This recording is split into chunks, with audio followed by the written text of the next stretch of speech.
But first, let me begin by clarifying the purpose of nonviolent communication. Its purpose is to help you to do what you already know how to do.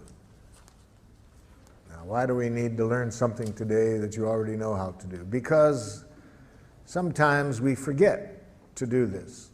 We forget because we've been educated to forget.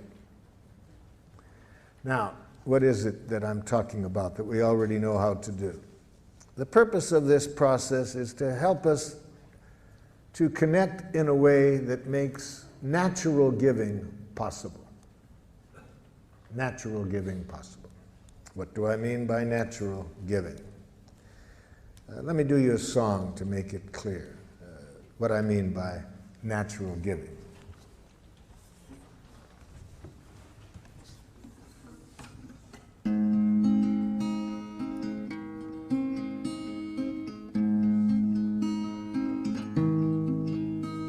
I never feel more given to than when you take from me. When you understand the joy I feel caring for you, and you know my giving isn't done to put you in my debt, but because I want to live the love I feel for you. To receive with grace may be the greatest giving. There's no way that I can separate the two. When you give to me, I give you my receiving. And when you take from me, I feel so given to.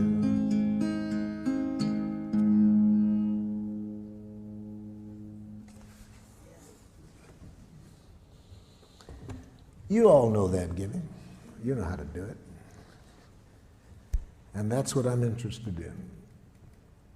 Remembering to stay with that quality of giving, moment by moment in any connection. But we also all know that it's easy to lose it. It's easy to lose that connection, so that instead of enjoying that quality of giving, which is possible every moment in every contact we have, in spite of how precious that is, we forget. And instead of playing the game that that song is about, which I call Making Life Wonderful, it's the most fun game I've ever heard.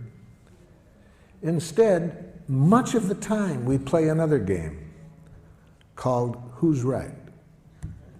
Have you ever played that game? See. It's a game where everybody loses. So isn't this amazing that we all know about this quality of giving that the song was about? It's possible every moment.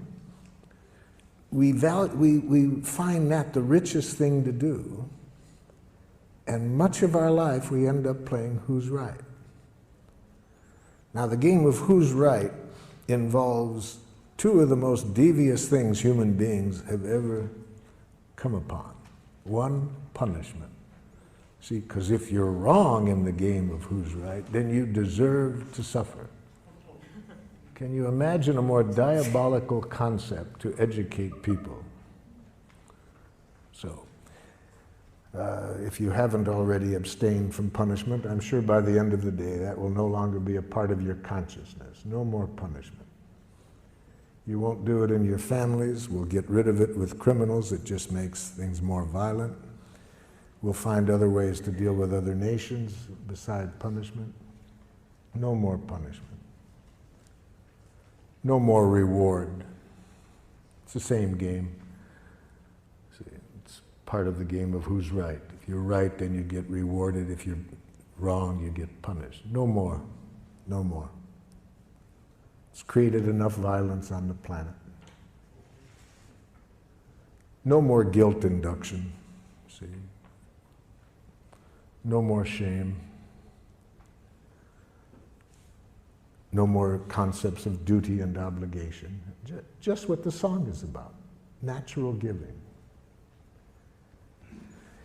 So how did we get off target? We got off target, according to Walter Wink, a theologian who writes in his book, The Powers That Be. We got off target about 5,000 years ago. We got off target because we started to get some wild thinking. Wild thinking that human beings are innately evil. And when you believe that human beings are innately evil, then if things aren't going as we would like, what's the corrective process? The corrective process is penitence, you see. When people are evil, you think that the way to bring about change when people are behaving in a way you don't like is to make people hate themselves for what they're doing. So for these political reasons and theological reasons, we started to develop a language that I call jackal language. It's a language that cuts us off from life and makes it very easy to be violent. Very easy to be violent. In fact, in that book I mentioned, Wink says that domination cultures, one of the things you have to educate people is to make violence enjoyable, you see. And we've done a good job of that. We make violence enjoyable in our culture. The 2 hours a night from 7 to 9 when children are watching television the most, in 75% of the programs they watch, the hero either kills somebody or beats them up, you see. And when does this happen? At the climax of the program. We've been educated for quite a while to make violence enjoyable. So even though I think what that song was about is what is really closer to our nature, this natural giving, we've been educated to make violence enjoyable, and educated in a way we can even be violent to our children. So what is jackal language like? See, jackal language, as I've mentioned, is a language of moralistic judgments. You think in terms of who's right, who's wrong, who's good, who's bad. And when you mention change, yes, we want change at times. So how do you get change in the jackal system? Watch a parent try to bring about change in the child. This is a parent teaching a young child say one of the most important words in jackal. Say you're sorry. I'm sorry. You're not really sorry. I can see it. You're not really sorry. I'm sorry. Okay, I forgive you. Can you imagine a game like that? Can you imagine a parent responding to a child that way? And if a parent is going to do that to a child in their own family, what are they going to do to people from other cultures who behave in a way they don't appreciate? So of course you're going to have violence wherever you have this kind of thinking. In cultures that do not have this thinking, you don't see violence, you see. So that's how we got off target. Even though we could be playing the game, make life wonderful each moment, we have been educated for quite a while to play another game, who's right. So what are the parts of this game of who's right? I've just mentioned one of them. One part is moralistic judgments, learning how to go up to our head and think basically in terms of right and wrong, good and bad, normal, abnormal. I learned this game very well. I speak several dialects of jackal. I grew up in Detroit. We spoke a rather harsh dialect of jackal. You might call it Detroit jackal. For example, if I'm out driving and someone is driving in a way that I don't like, and again, I want to install change, you see, I roll down the window, idiot! Now, theoretically, the person is supposed to repent. I confess I was wrong, sir. I will change the error of my ways. It's a great theory. It didn't work. I've tried it more than once, it doesn't work. So I thought maybe it was that particular dialect of jackal.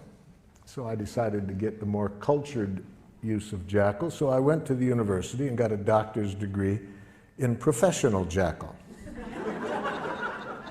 Now when somebody's driving in a way I don't like, I roll down the window. Psychopath! Still doesn't work. You see. There's another part of this language of jackal. Amtssprache. Amtssprache.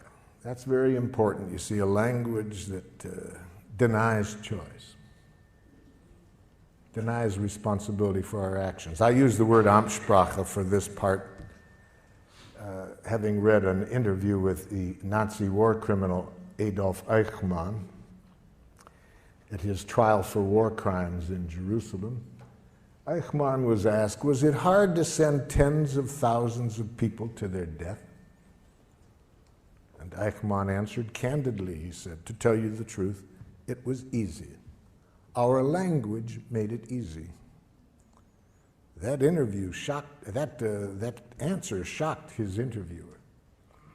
And his interviewer said, what language? Eichmann said, in fact, my fellow Nazi officers and I, we had our own name for our language. We called it Amtssprache. Amt in German means office, and Sprache, language. I'd call that bureaucratic language. He was asked for some examples. Eichmann said, it's a language in which you deny responsibility for your actions. So if somebody asks you why you did it, you say, I had to. Then you don't feel so bad if you have to do it, you see, you're not responsible. But why did you have to, Jack? Superiors' orders, company policy. They made me do it. I couldn't do elsewise. Very dangerous language, Amtssprache. Very dangerous. We have giraffe schools. I use the word giraffe, you see, as a symbol for nonviolence. We'll see today that the language we're going to study is a language of the heart. And so I use giraffe language for that because giraffes have the largest heart of any land animal. So, giraffe requires always being conscious of choice, you see. We never do anything that we don't choose to do. But I was teaching giraffe to a group of parents and teachers in one community, and we have giraffe schools throughout the world. We have 5 in Israel, 4 in Palestine, some in Serbia, and so forth. And in giraffe schools, of course, we want to make sure that certainly that the teachers and parents never use Amtssprache. One of the most dangerous languages in the world. To teach a child, you have to do something. So I was saying this one time in St. Louis, Missouri, to a group of parents and teachers, and a mother got very upset. She said, but there are some things you have to do, whether you like to do it or not. It's our job as parents to teach our children what they have to do. I mean, there's things I do every day that I hate to do, but there just are some things you have to do. Well, I said, could you give me an example? She said, well, easy, there's so many, let me think. Okay, like when I leave here tonight, I have to go home and cook. I hate to cook. I hate it with a passion, but I've done it every day for 20 years. Even when I've been sick. Well, I said, I'll be very happy today to show you another way of thinking, another language that I hope would open up happier possibilities for you. Well, I'm pleased to report she was a rapid giraffe student. She went home that very evening and announced to her family that she no longer wanted to cook. I got some feedback from her family. The feedback came 2 weeks later when I swung through that city again and was doing an evening workshop. And who shows up? Her 2 older sons. She had 4 sons. They came up at the beginning to introduce themselves, and I said, hey, I'm glad you guys came up here. I've been very curious what's going on in your family. Your mother's been calling me regularly, telling me about all the changes she made in her life since the training. And like, what happened that first night when she came home and announced that she no longer wanted to cook? The oldest son said to me, Marshall, I said to myself, thank God.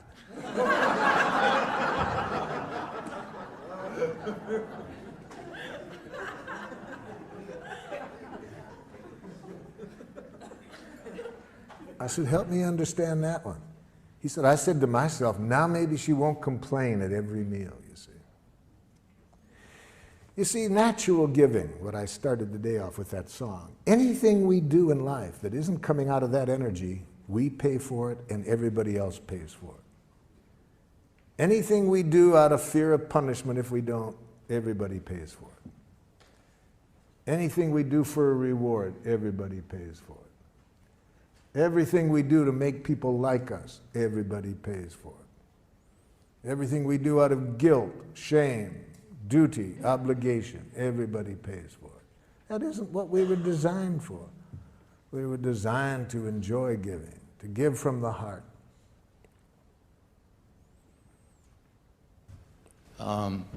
Marshall? Yes. I'm over here. My son brought me to one of your seminars, and I met you some 10 years ago. Yes. In Oakland. Yes. Now I'm trying to bring my son back to come here. And he said last night when I told him I was coming here, he said, well, why don't you go? I have a couple of appointments. Maybe you could teach me something. So I thought I would come to learn something. Maybe I can teach him. But I'd like to teach him, and I don't know how to do that. Well, I'd like to teach him to at least give me the time of day to communicate with him. He doesn't do that willingly. Okay. And when I try to demand it, it becomes worse. Yes. So how do I do that?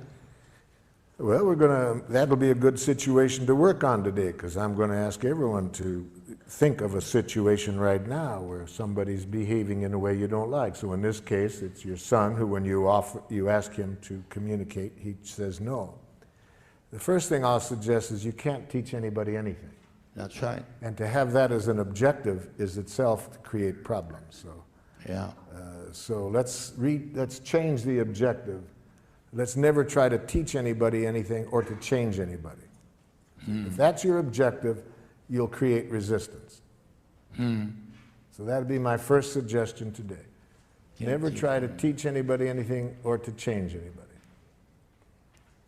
That clear? Yeah. Okay. So what do you do then? Give up? No.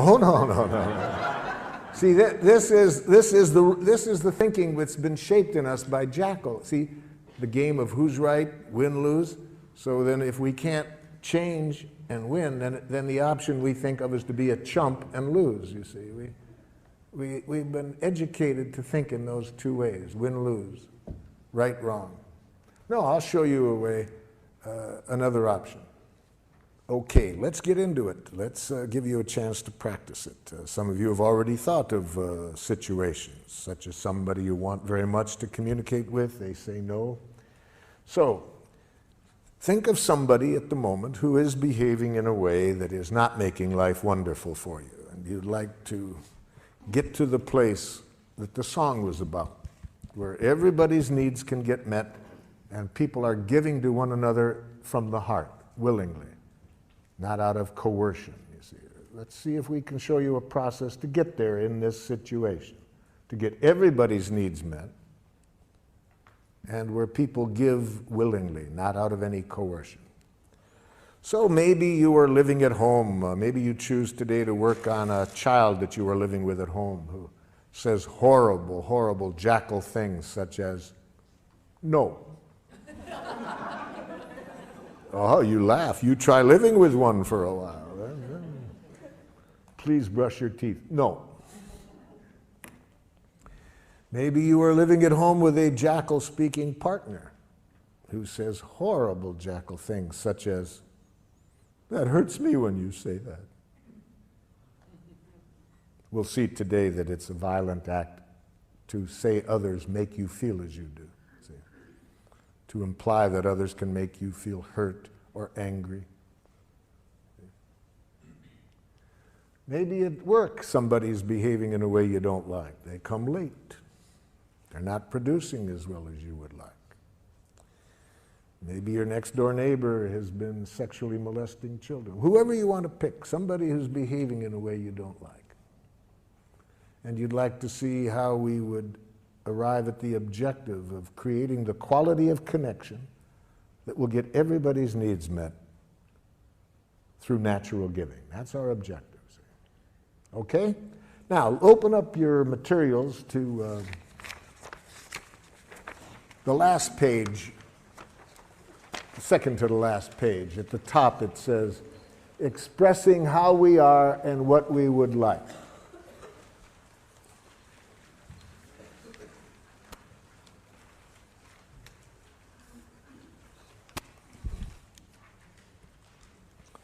And it says under A, think of someone who does something that makes life less than wonderful for you. So this person that I'm asking you to think about, who's presently behaving in a way you're not crazy about, and what I'd like you to do is answer this question. Write here one thing that the person does that you don't like. We're going to work on one specific action that the person does that you don't like, to get you familiar with the process today. Maybe the person does several things, but we're going to show you how the process works by showing you how to communicate with the person about one specific thing they do. So write under A, one thing this person does that you don't like. Now, when I was here in San Francisco working with the school system back in the 70s, the superintendent of schools asked me to go into an elementary school. He said the parents are complaining about the quality of relationship between these teachers and the administrator. They said the tension in the school is so great that the parents want to take their children out of the school. So he asked if I would go in and see if I could open up better communication between the staff and the administrator. The plan was I would meet first with the teachers and then get the teachers and the administrator together. So in my meeting with the teachers, I started with the question that I just asked you. I said to the teachers, can you tell me one thing that the administrator does that makes it hard for you to work with him? I was asking for an observation, a concrete behavior. What is one thing he does? The first teacher to respond said this: he has a big mouth. Now, can you see the difference between the question I asked and the answer I got? I did not ask, what size mouth does the principal have?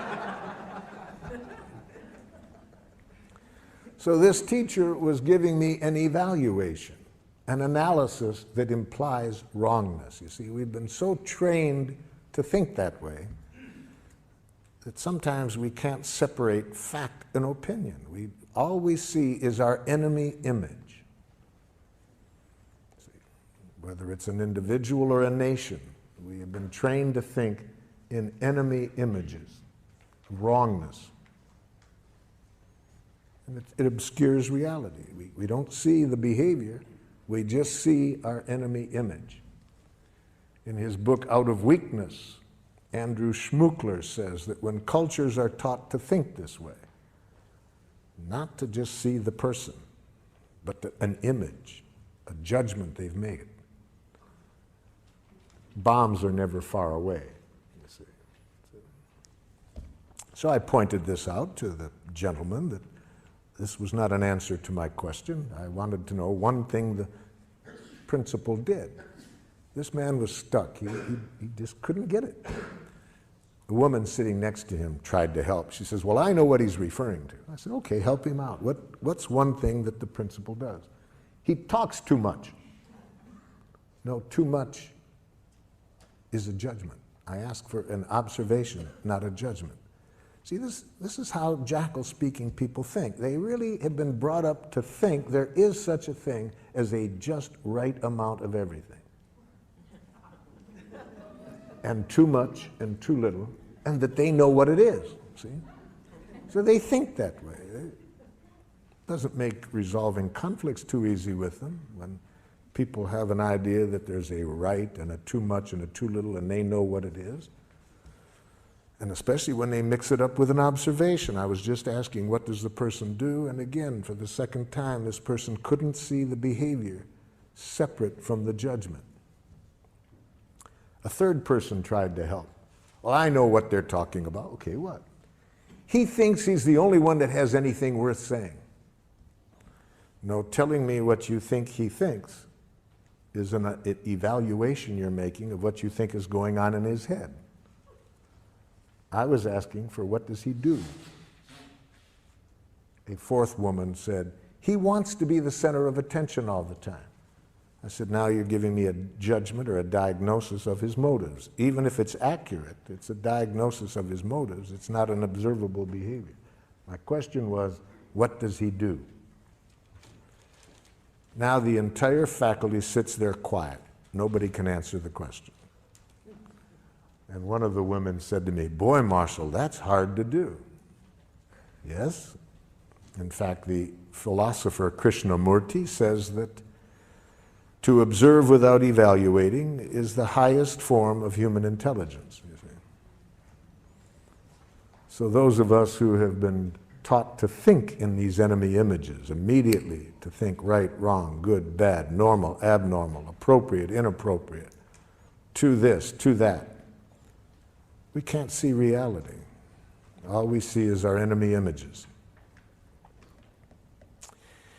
Well, with great help, with great effort on my part, I finally got them to get rid of the images and answer this simple question: what does he do? There was several things, but the one that they wanted particularly to start working with him on was this: that during their once-a-week faculty meetings, regardless of what was on the agenda, he would relate it to a war experience or a childhood experience. And the average meeting lasted 20 minutes longer than it was scheduled. Okay, that answered my question of what he did. He talked about war experiences, childhood experiences, rather than sticking to the agenda. I said, have you called that to his attention? They said, well, we can see now that when we tried to talk to him about it, these other judgments get mixed in, and he gets defensive. So they thought it would be a good idea to talk to him about it, but they asked if I would be at the meeting just in case. So I attended their next staff meeting, and I saw rather quickly what they were talking about, because almost as soon as an issue came up, the principal would say, oh, that reminds me of a time, and he would start to tell a story. And I was waiting for somebody to confront him on this in Giraffe, but instead of that, there was a lot of nonverbal jackling going on. People were going like this, rolling their eyes, poking the person next to them, yawning, looking at their watches, holding the watches up to the ears.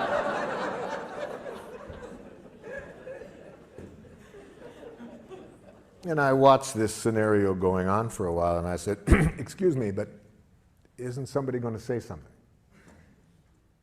Now there's a silence, and the man who spoke up in our first meeting, I could just see him getting his courage up, and he looks at the principal and says, Ed, you have a big mouth.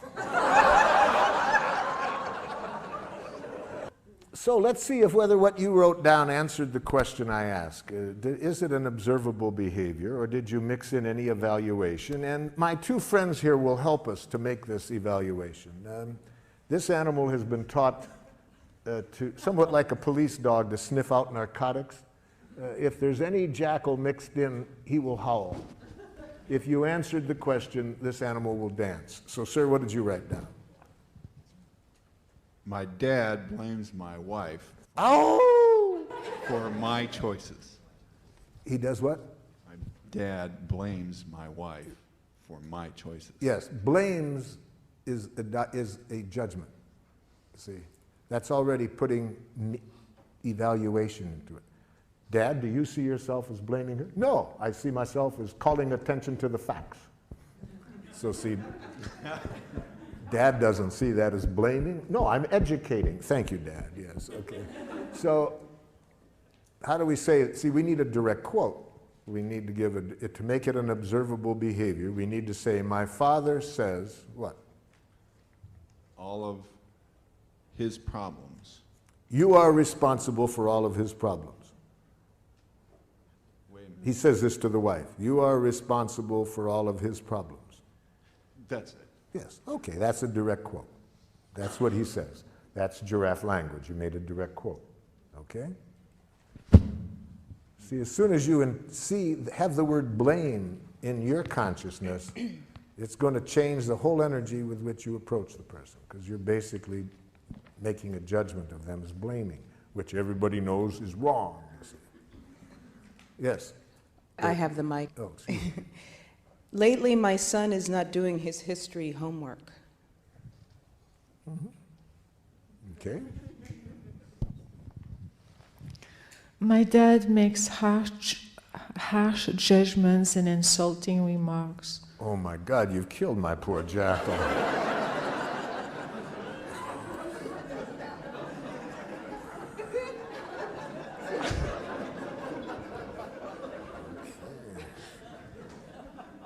He could have handled the harsh, that was one judgment, but insulting, harsh and insulting, see, those are two judgments that... Actually, he does use insulting words. No, there is no such thing. After today, in fact, seriously, by 4:30 this afternoon, you will never hear another insult. It won't exist. Insults will not exist. I'm going to show you to use some technology today that takes insults and criticism out of the waves, airwaves. So that no matter what your father says, you can never hear another harsh statement or another insult, because we're going to show you today how to use this technology.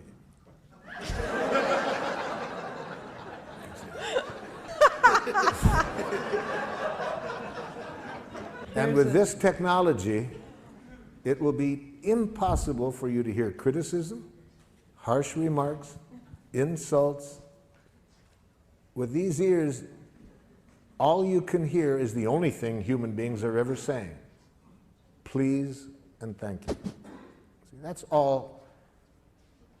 We're going to show you today that all what used to sound like criticism, judgments, blame, are simply tragic, suicidal expressions of please.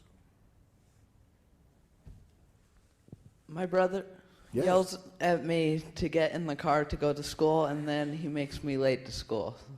Who yells? See, but you see, yells is a kind of a little bit of an evaluation. He speaks in a tone of voice. Yeah. You see. Okay, it's a tone of voice. I was asked at Lincoln High School. Is there Lincoln High School in San Francisco?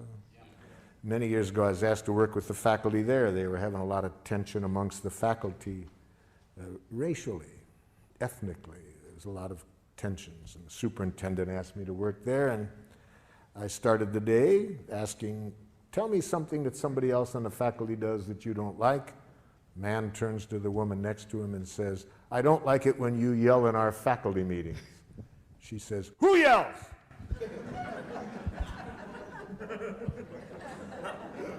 Now, she was from a different culture than this man. See, what was yelling in her culture was quite different. And about 10 minutes later, when she started to yell at him by her own definition, I saw a difference, So raises the voice when he's asking you to get ready for school. Yes. Or just kind of gets angry at me to get in the car. Now, gets angry, that's maybe accurate, but it's a diagnosis. We don't know whether he's angry. He might be scared that, you're going to miss school. It might sound to you like angry. Maybe it is, maybe it isn't. But raises the voice, has smoke coming out of his ears. That you can see, you see. That's observable. Yes? Fifth grader Jesse refuses to do his seat work. Ow! Refuses is a diagnosis. Maybe an accurate diagnosis, but it doesn't tell me what he does. He just says, no, I don't want to do it. Says, no, I don't want to do it. That's the behavior.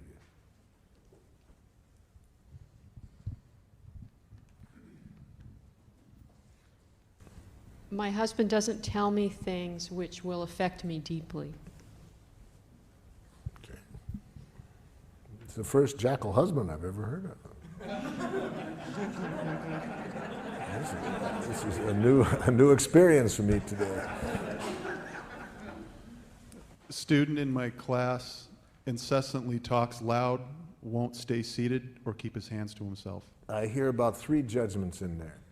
Let's go over it slowly because I hear 3 diagnoses. Say it again so we'll hear the 3 diagnoses. Incessantly talks loud. Loud is your interpretation. Louder than you would like. If you want to say it, put it that way. Louder than I would like. Won't stay seated. Won't is a diagnosis. Doesn't stay in his seat after I've told him to. He might in the future. We don't know whether he will or not. So that's a diagnosis. Doesn't at the moment. Doesn't when I ask him to stay in his seat. And does not keep his hands to himself. And does not keep his hands to himself. Mm-hmm. Okay. Since coming to the introductory presentation on Tuesday night, I've been very aware of hearing evaluations. Yes. In myself and especially in other people. And so I started to wonder, are all of those violent communications, or would there be a way that some of those are, according to this model, nonviolent? I would say that any evaluation of others that implies wrongness is a tragic expression of an unmet need. Tragic in the sense, for 2 reasons. First, it decreases the likelihood that we will get what we want. Even if we don't say it out loud, even if we think it, if we are even thinking that what somebody else does is wrong, it decreases the likelihood that we will get what we want. And second, it increases the likelihood of violence. So what could be more tragic than that, than expressing ourselves in a way that gets in the way of our getting what we want and increases violence?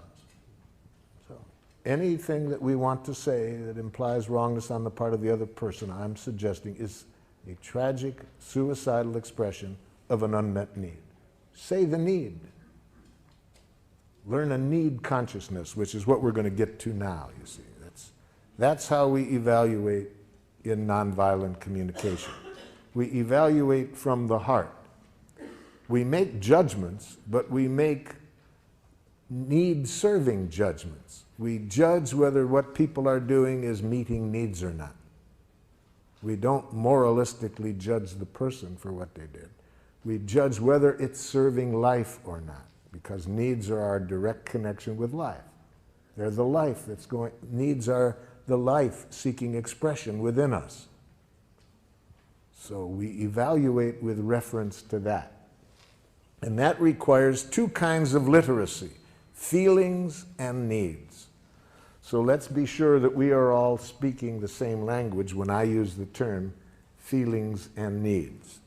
So under B, it says, imagine that you are talking directly to the person and express how you feel when the person acts in the way described above.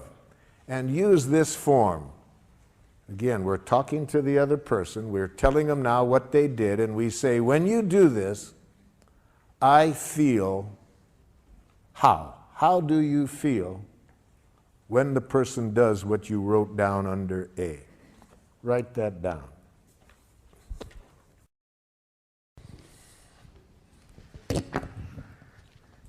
When you do this, I feel angry. Okay. Anger is a feeling created by unnatural thinking. We'll get to that next. When you're not ready to leave at the agreed time, I feel anxious and impatient.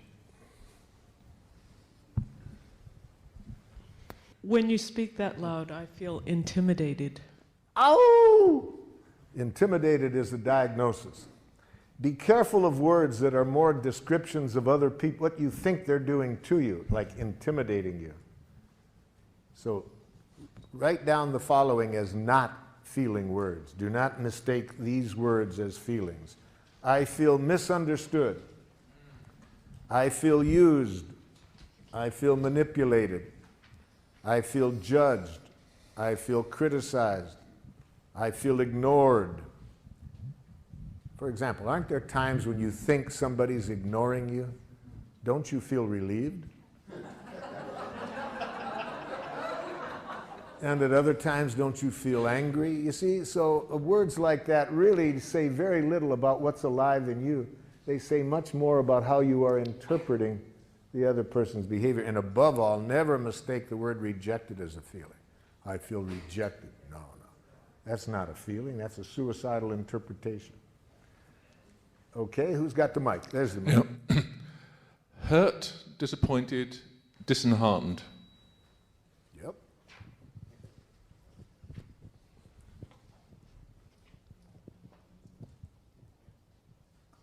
Feel angry and betrayed. Angry, yes. Oh, for betrayed. Betrayed is one of those words like intimidated, ignored, misinterpreted, used, manipulated. It's more a diagnosis of the other person than a feeling. What about contracted? Contracted? If you mean tense and like that, okay, if it's that. When you call me up and speaking loudly tell me you're going to cut off funding, I feel angry and scared. Mm-hmm. When you leave the dishes in the sink, I feel powerless over my environment and time, which feels frustrating and scary. When you start talking loudly in the middle of my sentence, I feel hurt because I think you are not listening to me. Yeah, the feeling is great, but you're going to lose it when you follow the word feel with the word because I think. Anytime you're thinking, your chance of getting what you need is greatly decreased. Especially when you follow the word think with the word you. Then I think you not only won't get heard, I predict a defensive, aggressive reaction. So it's going to be hard for people to care about your feelings when you follow that with a diagnosis that implies wrongness. But we'll get to that next, because we're going to see next that when after the feelings, there's two places we don't go, and one is up to our head. See, we stay in the heart with feelings. We don't go up to the head. We stay in the heart and connect with needs. But we'll get to that, yep.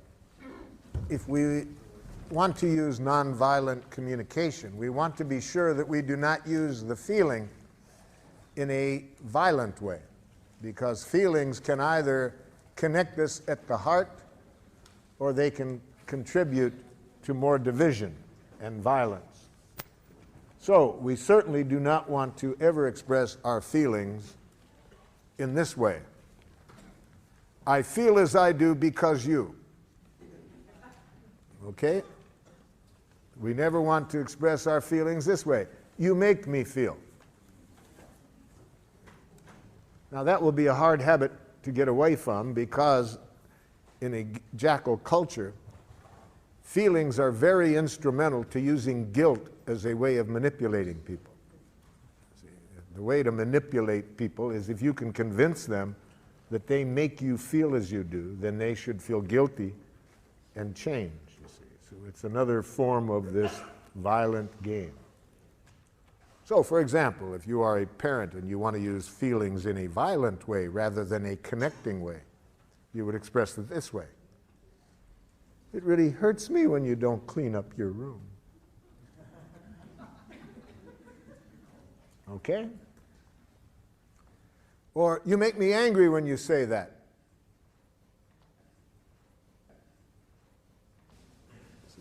I was talking during the break about one of my happiest days as a parent was when my oldest son went to a jackal school for the first time. He had gone 6 years to a giraffe school that I had helped create, and but then I wanted him to learn how to enjoy jackals as well. So, and in giraffe schools, we also want to be aware that the children are not always going to be in this setting, so we want them to learn how to stay with their own values regardless of which structure they're in, you see. So he comes back the first day from school, and he looked less than happy, and I said, How was the new school, Rick? And he said, it's okay, Dad, but whew, boy, some of those teachers, Dad. I said, what happened? He said, Dad, I wasn't even in the front door, really. I was halfway through the front door, and some man teacher comes running over and says, my, look at the little girl. Can you guess what the teacher was reacting to? Yeah, my son's hair was down to his shoulders. See, in a jackal school, as we all know, authority knows what's right. See, there's a right way to wear your hair as a boy and a wrong way. A right way to do everything, and who knows? The teacher. And then what do you do if somebody doesn't do it? You use shame, guilt, and so forth. You use the word girl as though it's an insult. Welcome to Jackal Land. So I'm getting burned up, ready to go do a little bat therapy with the teacher. Forgetting all about my teachings. And I said to my son, how did you handle it? He said, I remember, Dad, that what you said, that when you're in that kind of environment, never give them the power to make you submit or rebel, you see. So one of the things we want to teach children very early, no matter what structure you're in, never lose track that you are free to choose what you do. Don't allow institutions to determine what you do. I said, hey man, that you remembered that, that's a big gift. I really love that you could remember that under those conditions. Then what'd you do? I put on my giraffe ears, Dad, tried to hear what he was feeling and needing. I said, you remembered to do that? What did you hear? Pretty obvious, Dad. Looked irritated, wanted me to cut my hair. Hey, wow, man, I'm really glad you could remember that. How did that leave you feeling? I said, Dad, I felt sad for the man. He was bald and seemed to have a problem about hair.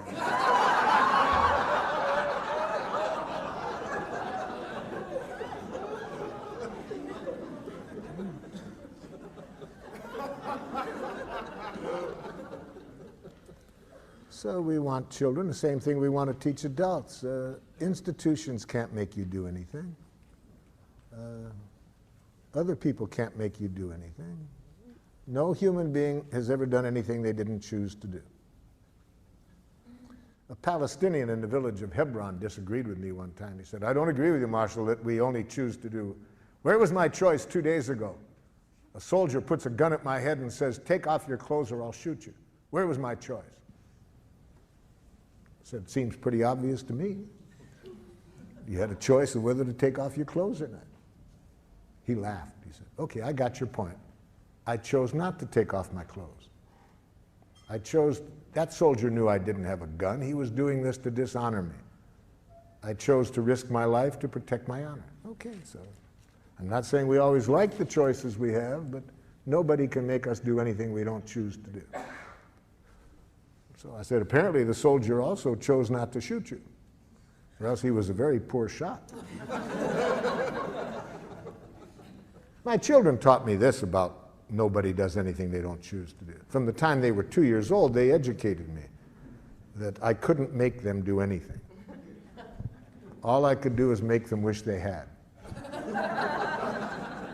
And then they taught me another lesson, that any time I would do that, they would make me wish I hadn't made them wish they had.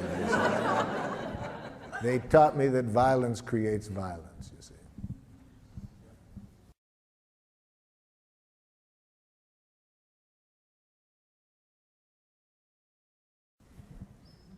Okay, the next step then. We do not attribute responsibility for our feelings to the other person. We never say that you make me feel or I feel because you. Instead, we are conscious that the root of feelings are needs. See, behind every feeling, there is a need.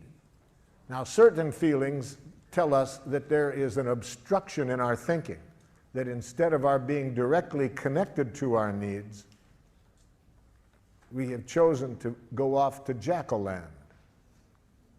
So what are these feelings that tell us that we're not directly connected to our needs? Anger, depression, guilt, and shame. Those feelings are very valuable. They tell us that at this moment I'm not directly connected to my needs. Instead, we are up in our head telling ourselves moralistic judgments about somebody. Anger, we're making moralistic judgments about somebody else. Depression, guilt, and shame, we're playing that game on ourselves. But we're not alive, and as I would define being alive, which is connected to our needs. Yeah. Do you make a distinction between needs and preferences or desires? Yes, we make a big difference, as we'll see when we get to the next step now, because needs contain no reference to specific ways of getting the needs met. Those are preferences or strategies or requests. So we make a big difference between needs and between preferences, requests, strategies. So let's get into that. Let's right now connect our feelings with a need. Let's not go up to our head and think about the other person. Let's go into our heart and connect our feeling with our need, because needs give us the most power with people. See, giraffe is based on a power model, power with people. It increases our power with them in the sense that it increases people's willing giving to us, to enjoy giving to us. That's power with people. We have been trained in a power over model, the use of punishment and reward. That's power over people. To get them to do things not because it's coming from their heart and they want to contribute to our well-being or to life. No, they want to avoid punishment or get a reward. So we want to increase power with people. And the most powerful form of communication to do that is to bring people's attention to our needs that are not getting met. When people's full attention is on our needs, they hear no criticism, no demands. It is natural to enjoy giving. But if we hear any criticism or demand, we lose connection with that natural desire to give, and now we want to defend and attack. So let's learn a language of needs. Under C, it says, imagine again that you are talking to the person and express your reasons for feeling as you do this way. When you do what I described, I feel as I expressed because I am needing or because I need. See? So now see if you can identify what need of yours is not getting met. Leave the word you out of here, because that will mix up need and preference.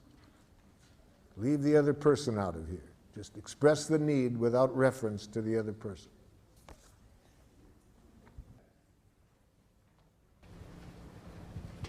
All needs are universal. Every human being in the world has the same needs. So you can look at what you said and see whether this applies. You see. So what you wrote down is a true need.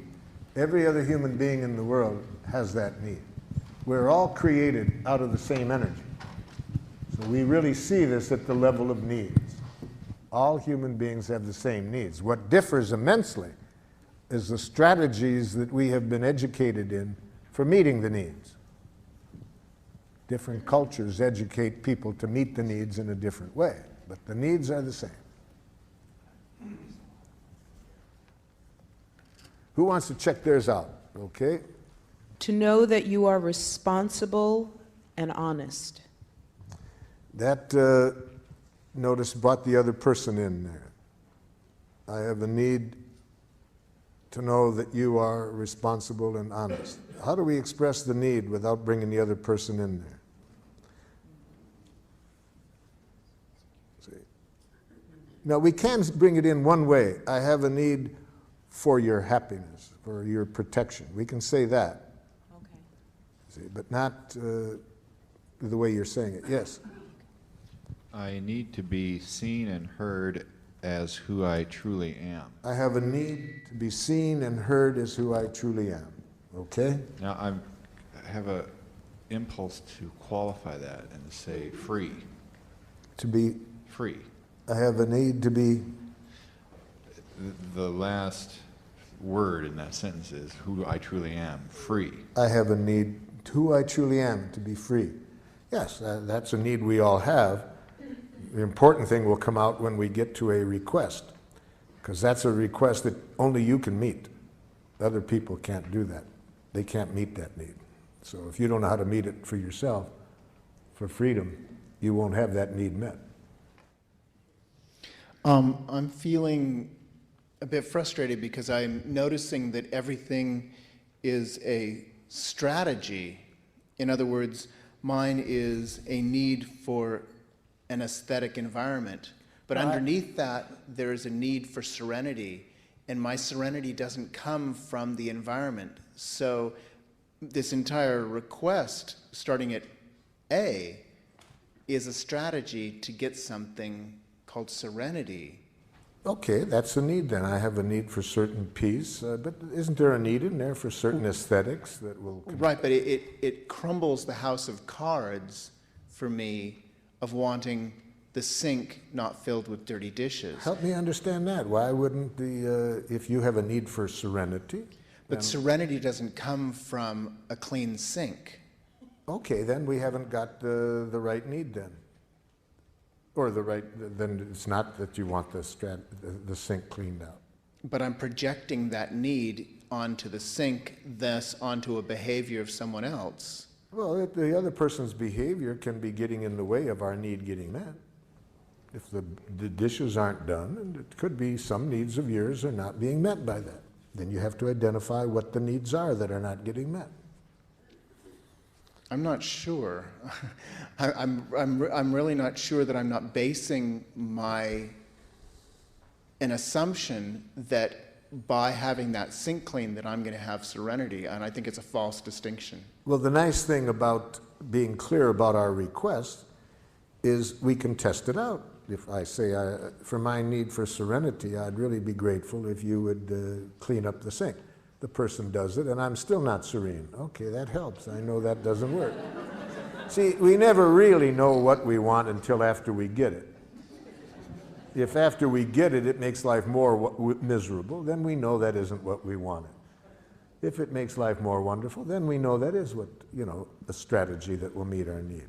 That's what makes life fun. We never know what we want until after we get it. That's why Paul Tillich, the theologian, says that Christianity requires the willingness to sin courageously. You ask for what you want, hoping to meet your needs. You get it, it makes life worse. Okay, now I've learned that isn't what I want. Wouldn't it be boring to know what is wrong? Yes? When you do what I described, I feel as I expressed, because I need respect and acknowledgement, and I need to be able to feel safe in my job environment. I hear needs in there, yes.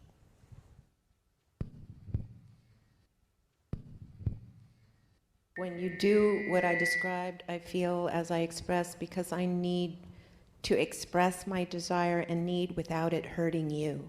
No. Now we got a bunch of stuff in there. Shoot. If you want to avoid hurting other people, the only way I can offer you to do that is to become a nice, dead person. Yeah. Because if other people have jackal ears, they can get hurt if you have heartburn. So would I just cut off that second half? Just, I need to express my desire and need? Yes, and then what you want to say to yourself, and I want to learn to enjoy your pain. Ooh. Which is, we're going to show you after lunch how to enjoy the other person's pain. Ooh, that sounds... It's one of the most loving things you can do, you see. If you, as I will define it, obviously I don't mean in a sadistic way. Yes. So I have a couple I'm working on. One of them is because I have a need for predictability. I have a need for predictability, okay. And the other one would be because I have a need for privacy. Yeah.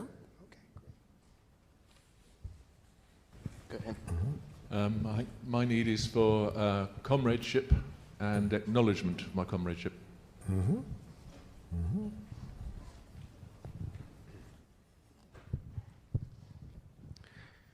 I have a need to memorialize the life of your father, and in doing so, honor the life of your entire family.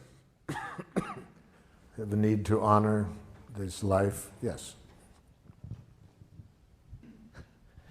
I have a need to have communication with other people that is open and supportive of life. Need for supporting of life, openness, okay? Mm-hmm. When you do this, I feel hurt because I have a need to be heard and understood.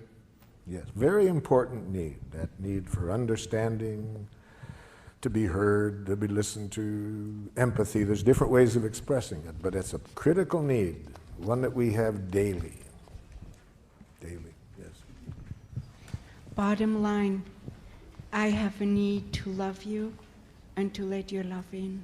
I have a need to love, but don't bring the other person in there. To let I have a need for to love and to let love in. And to let love, yes. See, our needs don't, when we believe that our needs involve another person doing something, we take a very abundant world and make it scarce very quickly. So we don't want to mix up our need and a request.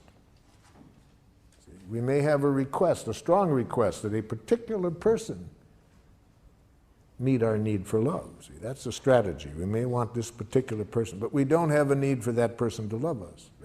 That's mixing up the need and the request. We have a need for love. We have a strong preference that this person take the actions to meet that need. But we don't want to mix up the need and the strategy. Okay, let's take one more and then we'll go. We've got to move on. Yes. Yeah, I'm confused if this is a need or a strategy. Okay. I need to feel loved. Ah, loved is a very important word. I need love, yes. But now, that word love is so important that we got to get real clear what we mean about it when we use it as a giraffe, see. Watch what happens when a giraffe and a jackal get together on this love. See, watch this jackal ask a very dangerous question. But notice that the giraffe is too smart ever to answer this question. Watch. Do you love me? Jackal, before I can answer your question honestly, I need to get some important things clear. Are you using the word love as a feeling? Well, of course. Okay, well, I needed to get that clear. So you mean, am I feeling certain warm, cuddly, tender feelings toward you? Yes. Okay, I needed to get this clear, because see, we giraffes do not use the word love as a feeling. It's much too important to us to get it confused with a feeling. It's a need for us. But since you use it as a feeling, okay, I'm glad to know that. So would you please then, now that I know that, would you ask the question again? Do you love me? When?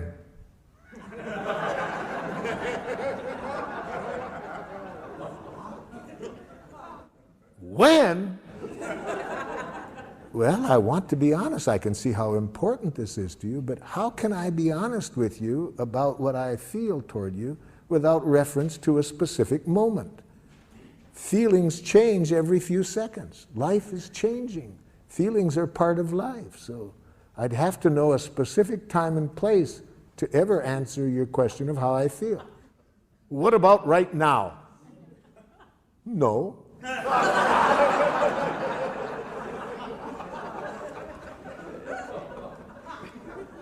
But try me again in a few moments.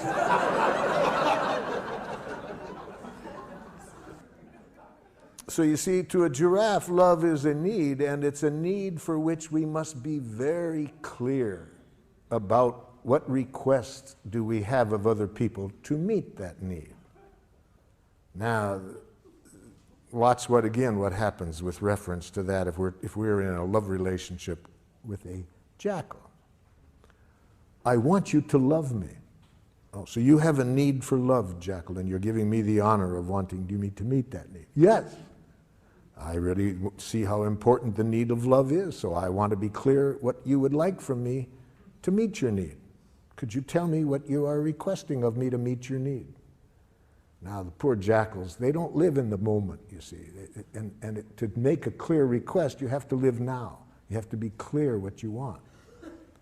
So watch how the jackal handles this. So could you tell me what you want me to do to meet your need for love? Oh, you know. No, I'm not sure I do. I really see how important this need is for you, so can you tell me specifically what you would like me to do to meet your need for love? Well, it's hard to say in so many words. If it's hard for you to say, Jackal, can you see how hard it will be for me to do? I never thought of that. So what would you like me to do to meet your need for love?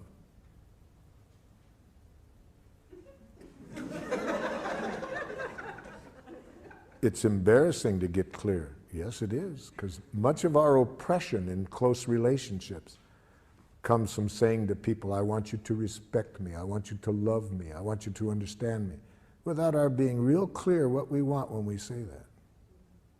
So what are you wanting, Jackal, when you say you want me to love you? I want you to guess what I want before I even know what it is. And I want you always to be willing to do it.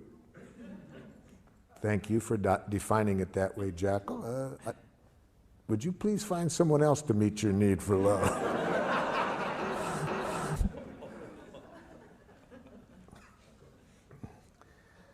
Most jackals that carry that definition of love around with them find out how impossible it is to meet on about their 5th divorce.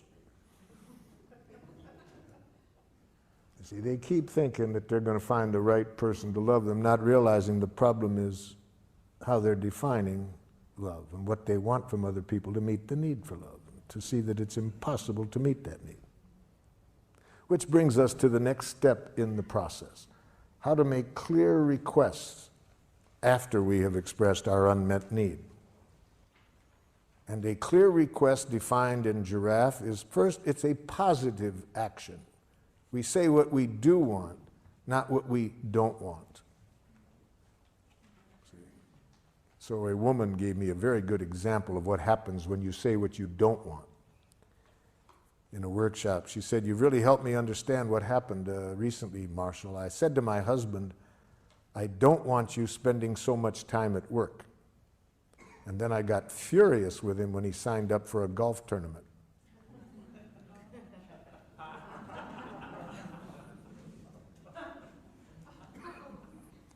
A teacher gave me a similar example. She said, just yesterday, Marshall, I said to this young boy, please, I don't want you tapping on your book while I'm talking. So he started to tap on his desk. Saying what we don't want doesn't make clear what we do want.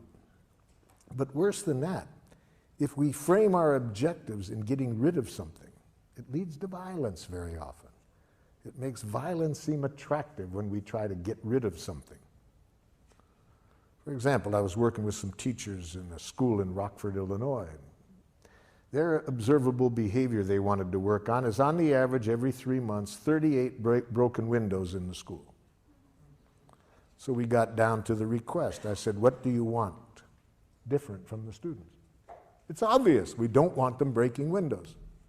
So you're saying you don't want the children breaking windows? Yes. What should we do? Kill them.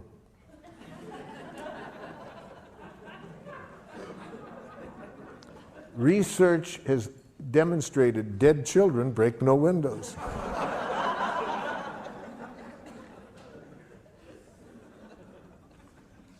Almost any time we think of what we want to get rid of, it makes violence look attractive. And as stupid as that example was I just gave you, look in the newspaper on any given day and see how many world leaders are saying we're going to teach them not to, we're going to get them to stop. And they think violence is going to, see, it always makes violence seem attractive to. It's only, as I said earlier, when we get 2 questions clear. What do we want people to do? And what do we want their reasons to be for doing it? Then I think we'll see violence never works. Okay, so we want to say what we want to say in the positive. What do we want the other person to do? What do we want them to start doing differently? And second, that it needs to be clear action language. can't do what this one wife did with her husband who came to a workshop with him. She said, I want you to listen to me when I talk. He said, I do listen. No, you don't. Yes, I do. No, you don't. They told me they'd had this same conversation for 11 years. The problem is with the word listen. See, what does that? We can use the word listen as a need. I have a need to be listened to. But when we move to request, we need to speak action language. What specific action do we want this person to take? We can't use the verb to be. I want you to be more friendly. Not doable. We can't use feeling language. I want you to feel confidence in yourself. That's not doable. So we need to be able to make very concrete requests. Try it out with what is under D there. See, in relation to what the other person did and your feelings and needs in relation to the action, imagine you're talking directly to the person and express a request using this form. I would like you to. What do you want the person to do to meet your needs? I want you to obey my instructions.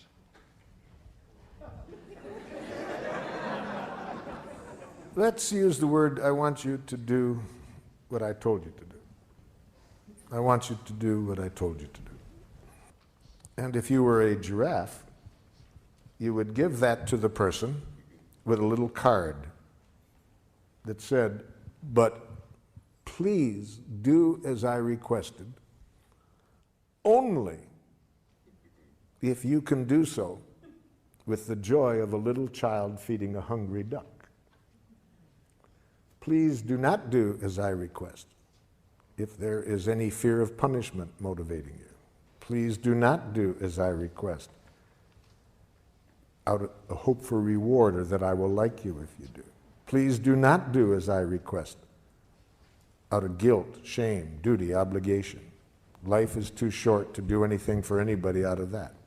So what I'm getting at is when we do make a request, we want it to be sure that the person trusts it's a request and not a demand. So we'll come back to that, but let's just work on the clarity of the request to begin with. Yes, so what is your request? I would like you to do what was agreed upon. Okay. Give me the space to complete my thoughts. Oh! Too vague. Give me the space.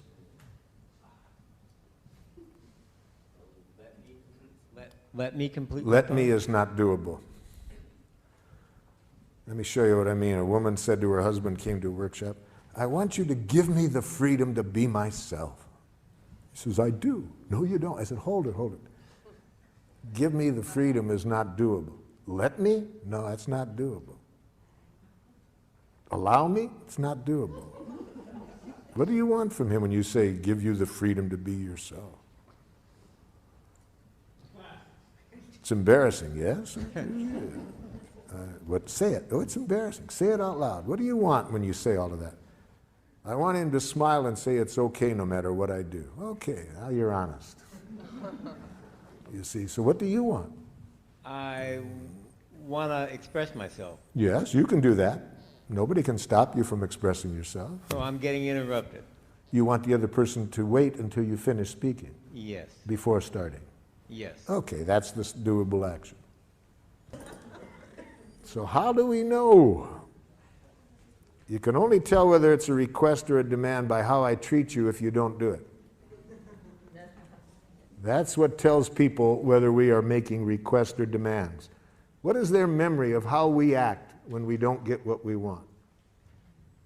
If people have in their memory any punishment on our part in the past when they don't do what we want, any blame, it will now be hard for them to trust that we are making a request and not a demand. It will take the joy out of giving to us. So let's follow that example a little bit more for me to show you what I mean. So I say to you, I'm really lonely this evening and would have a need for some company. Would you be willing to spend the evening with me? And you say, Marshall, I'm really preoccupied with some things at work and would really need some space to myself this evening. Could you find someone else to be with you this evening? And here's my reaction.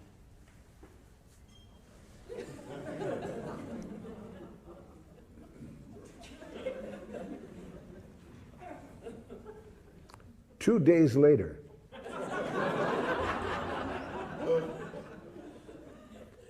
what's the matter? Nothing. Come on, what's the matter? You knew how lonely I was. If you loved me. Now, was it a request or a demand? See, so we can't tell from how nicely it's asked. We need to see how the person treats us when we don't do what they want. That's when we trust that they make requests or not demands. So we are going to pay for every time in the past when we used any coercive means to get what we wanted. So now at least we don't want to pay for that anymore. We want to be sure that whenever we make a request, it is a request. Now that doesn't mean the other person will trust it, even if it is, because unfortunately, there's been so much coercion in our world that even if we are making a sincere request, the other person might hear a demand. I was working in one school system with a group of students that the school district labeled as socially and emotionally maladjusted. Now, from what you've learned today, was that a jackal school system or a giraffe school system? Yes. It sounds like in your example that the person was really disappointed or really let down. Not let down, that's a diagnosis. Okay. They're really disappointed. Disappointed. Really hurt. Okay. So how could they have expressed that without being a demand, but not suppressing the fact that they're really disappointed? They could say, so you have a lot to do right now, and it would really meet your need to be by yourself. Yeah. And the kind of mood I'm in right now, I really trust that you would meet it better than anybody else I know. Is there some way that we could find to get your work done and still meet my need for connection tonight? That's what we call dogging for our needs. You see? Now that shows respect for the other person's needs. I'm not trying to use any guilt or manipulation, right? I'm just trying now to find a way to get everybody's needs met. Okay? And so then if the person can't find replacement? If the person cannot think of somebody to replace them, it will not be a problem. It will only be a problem if I put on these ears and receive in what they said a rejection. You see, if I hear a rejection, that's the problem. It's not okay to say I'm disappointed? You can say I'm disappointed as long as you don't say you disappoint me. And as long as you don't stop after saying I'm disappointed. See, I'm disappointed. That's just another way of saying you disappointed me. I'm disappointed. We always have to end a feeling. At the very end of it is going to be a request. See? So we don't just say I'm disappointed. We'd have to say, we have to take responsibility for asking for what we want. Given the other person has this other need, okay, what do you want then from them? Well, the jackal doesn't like that game. They don't like to have to be responsible for what they want. They'd rather say, well, if they love me, you see, if they were any kind of friend, I think it's only fair that they want to control by guilt, shame.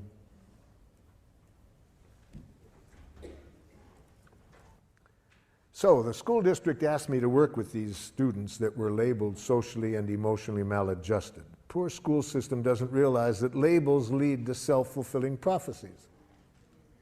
When you label people that way, they're going to behave that way. Come on, be honest. If you are labeled socially and emotionally maladjusted, you're one of those students, doesn't that give you permission to have fun in school? Labels lead to self-fulfilling prophecy. So I knew it was going to be a rough day just by that label. So when I walk into the classroom, it already starts. Half of the students are hanging out the window, screaming obscenities at their friends in a courtyard down below. So I made a request. Excuse me, I would like you all to come on over and sit down, please. I'd like to tell you who I am, what I'd like to do today. Half the students come over. I wasn't sure the other half had even heard me, so I repeated it. Would you all please come over? Now everybody comes over with the exception of 2 young men. Just my luck, the 2 that didn't come over, the biggest ones in the classroom.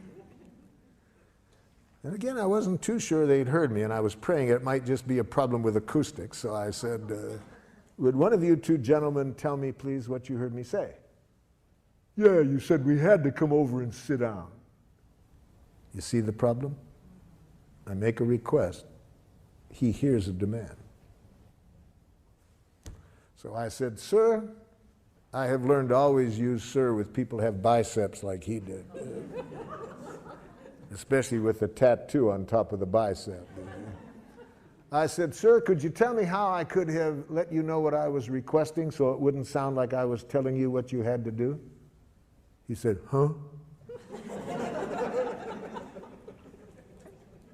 See, that's a radical paradigm shift for somebody who's been educated under domination conditions, domination structures where authorities claim to know what's right, you have to do it or else, you see? So it's a radical paradigm shift in giraffe schools where people don't make demands. They just make requests. So I realize this is not going to be easy with this gentleman.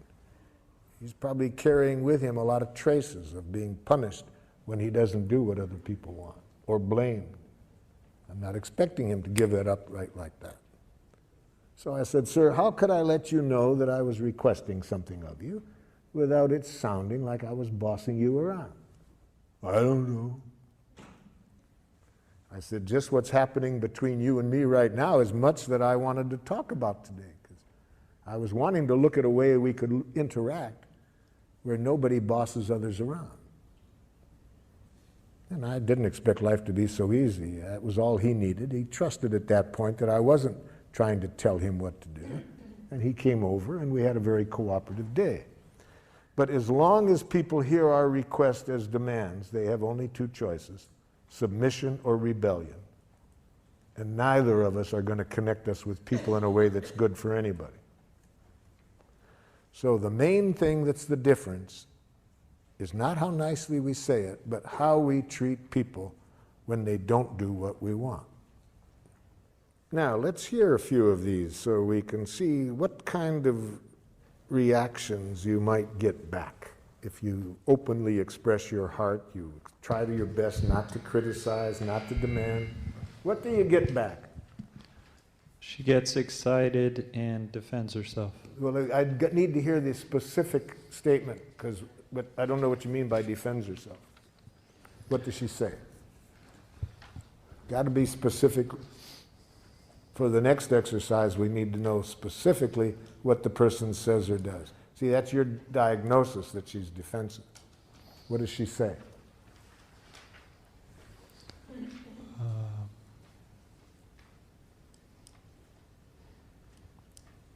Sometimes things happen and I'm not ready to leave when we agreed. Well, sometimes things happen and I'm not ready to leave when I agree. Okay, that's what the person says. I can't do that because I have a hard time connecting with people as partners. I can't do that because I have a hard time connecting to people as partners.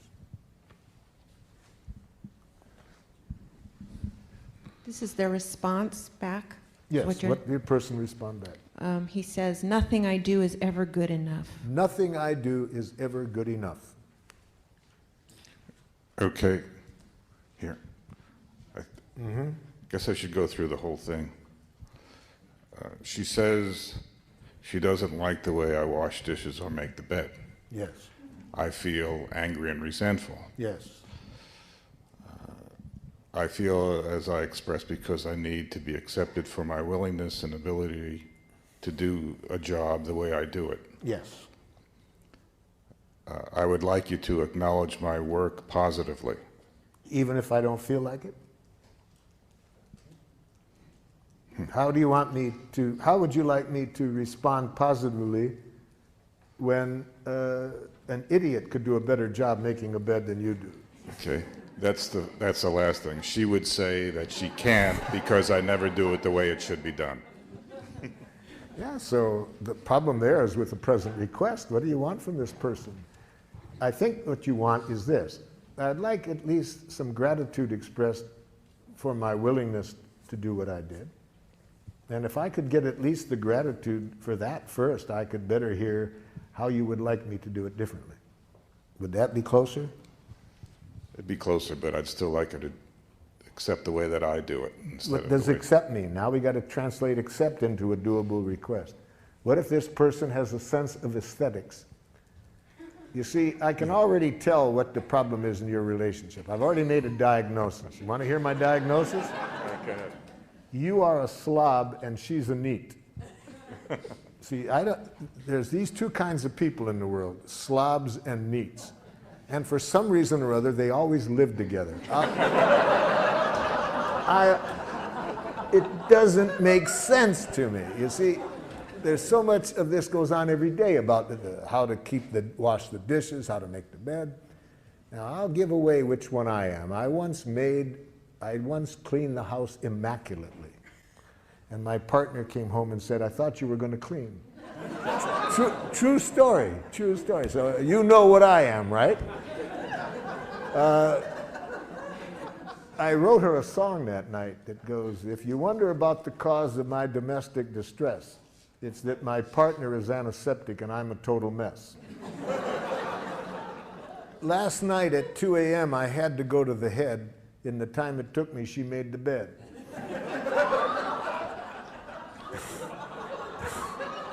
You know? So there are these slobs and neats, and they always get together. I have a plan for world peace. Put the slobs in one hemisphere, the neats in another. So how does that get back to needs? And now that you've diagnosed it, It how do you has to handle do it? probably with this. And you have to say to the neat, I'd like you to agree that there can be different ways of doing things. Is that what you want? My solution was that I just don't do it anymore. Well, a typical slob solution, yes. I could have guessed that. Yeah. It worked.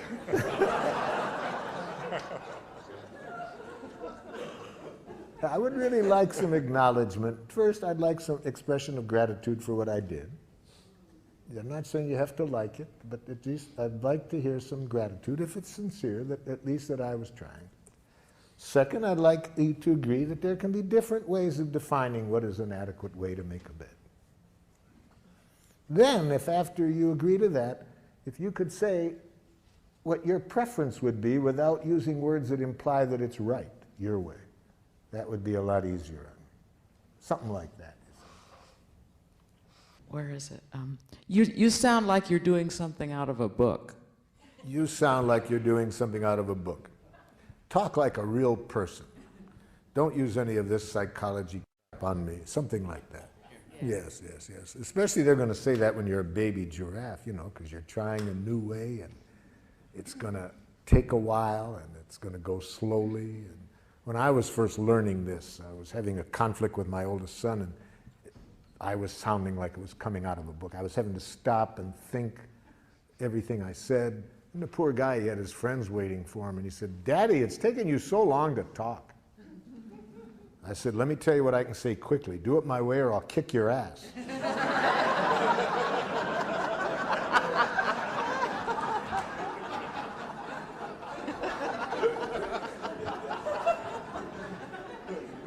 He said, take your time, Dad. Those who know me in my old jackal days are very patient with my sounding like I'm coming out of a book or... Yes. There's no value in changing who I am. I'm satisfied the way it is. Yes. There's no value in changing who I am. I'm satisfied the way I am. That we can already tell then this person heard a demand, you see. They're hearing a demand as though you're saying they're not okay the way they are. And that would be how I would bet a person would respond if they hear a demand. Different ways that people respond when they hear a demand. My preference is for how my youngest son once responded when he heard a demand. I said, would you please hang up your coat? He said, who was your slave before I was born? I see.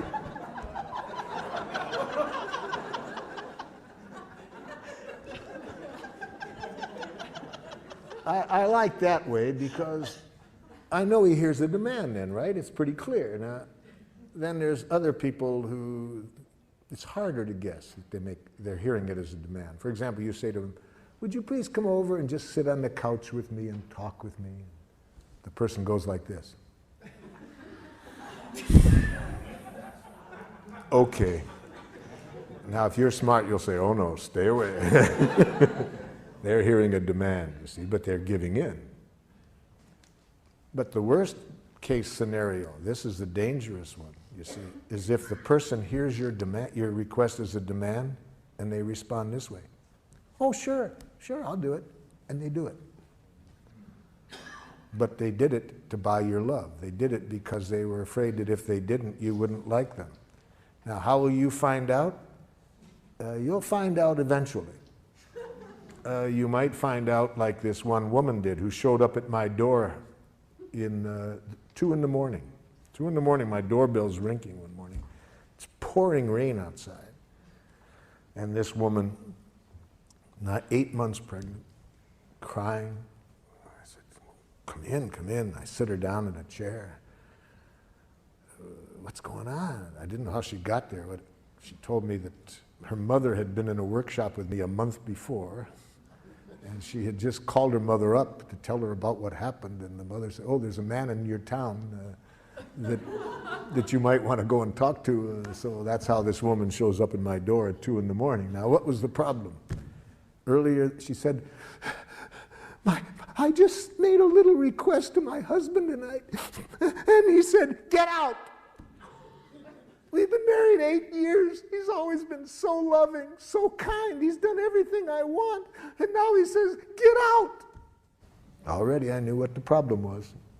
He was a yes-saying jackal. He hears somebody he loves wants something, and he feels he has to do it to buy love, to prove that he's a loving person. And so how does she find this out? It took 8 years, but then she pays for it one night. And I know I was right. How do I know I was right? I got him out of bed. Why should I be up at 2 in the morning talking to his wife while he's sleeping?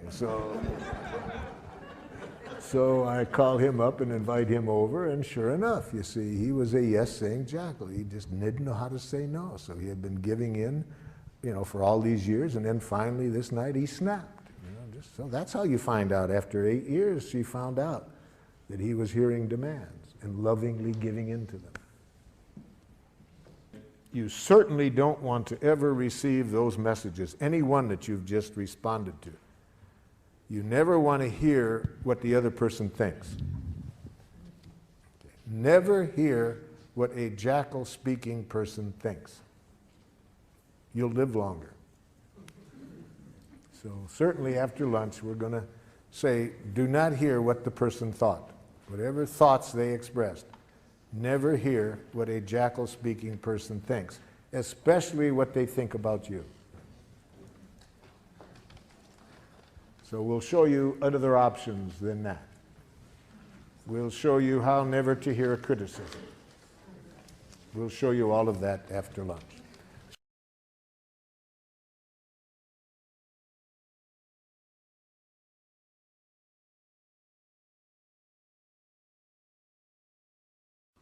See, there's only 2 things that human beings are ever saying.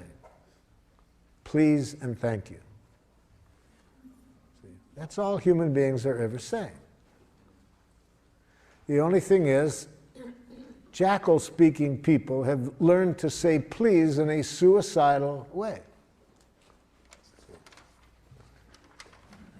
Think about that for a moment. What else are human beings ever saying except please? You're behaving in a way that isn't meeting my needs, or my needs are not getting met by something else. Would you please do this to meet my needs. We need to know how to say that well to survive in the world. When our needs are not getting met, we need to know how to say please in a way that makes it enjoyable for people to give it to us. All right, this morning we learned how to do that. Just learn how to say what you are feeling and needing, and make a clear request. Make sure that no words come out of your mouth that imply wrongness on the part of other people.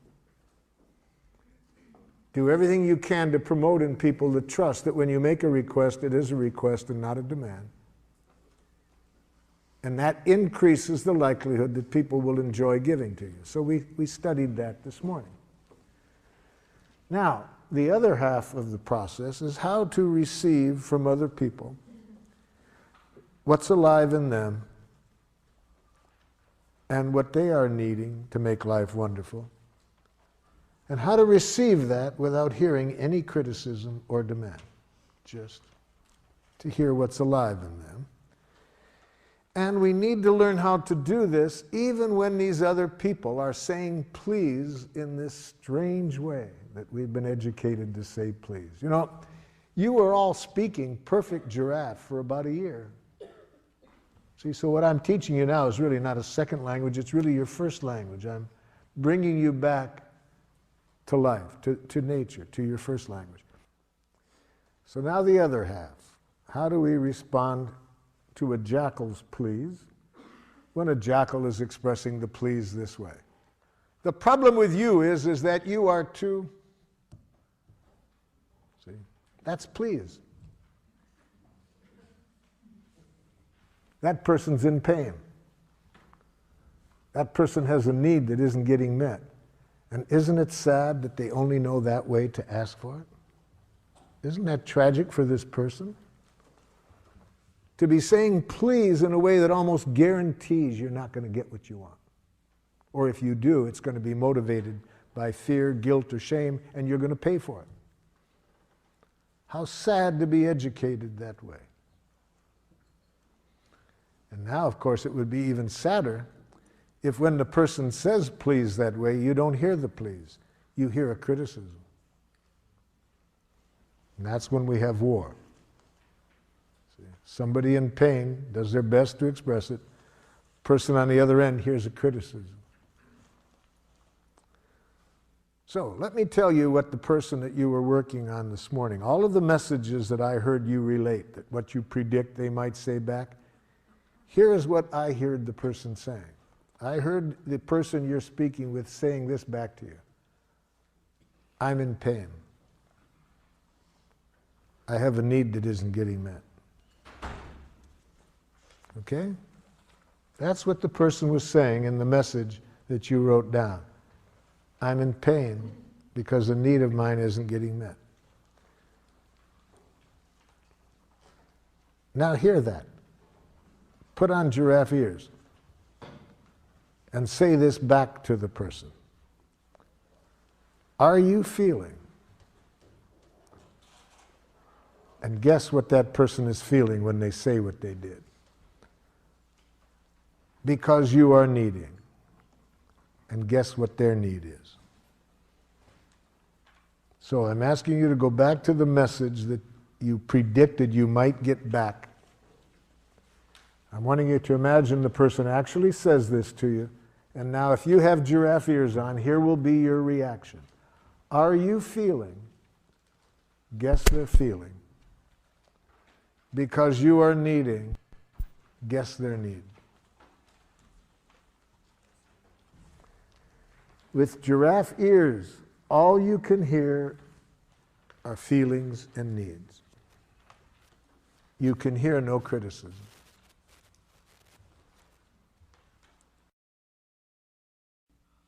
A number of years ago, I was working with a group of women in religious life, and they had a conflict for some 15 months that was creating great pain within their community, and they asked me to help them resolve this. And I suggested that we begin by having everybody express their needs. What needs of yours are not getting met? in this situation. And after the first speaker's second word, I could see why, after 15 months, not only had they not been able to resolve the issue, but why it was causing increasing pain. Can anybody guess what the second word was?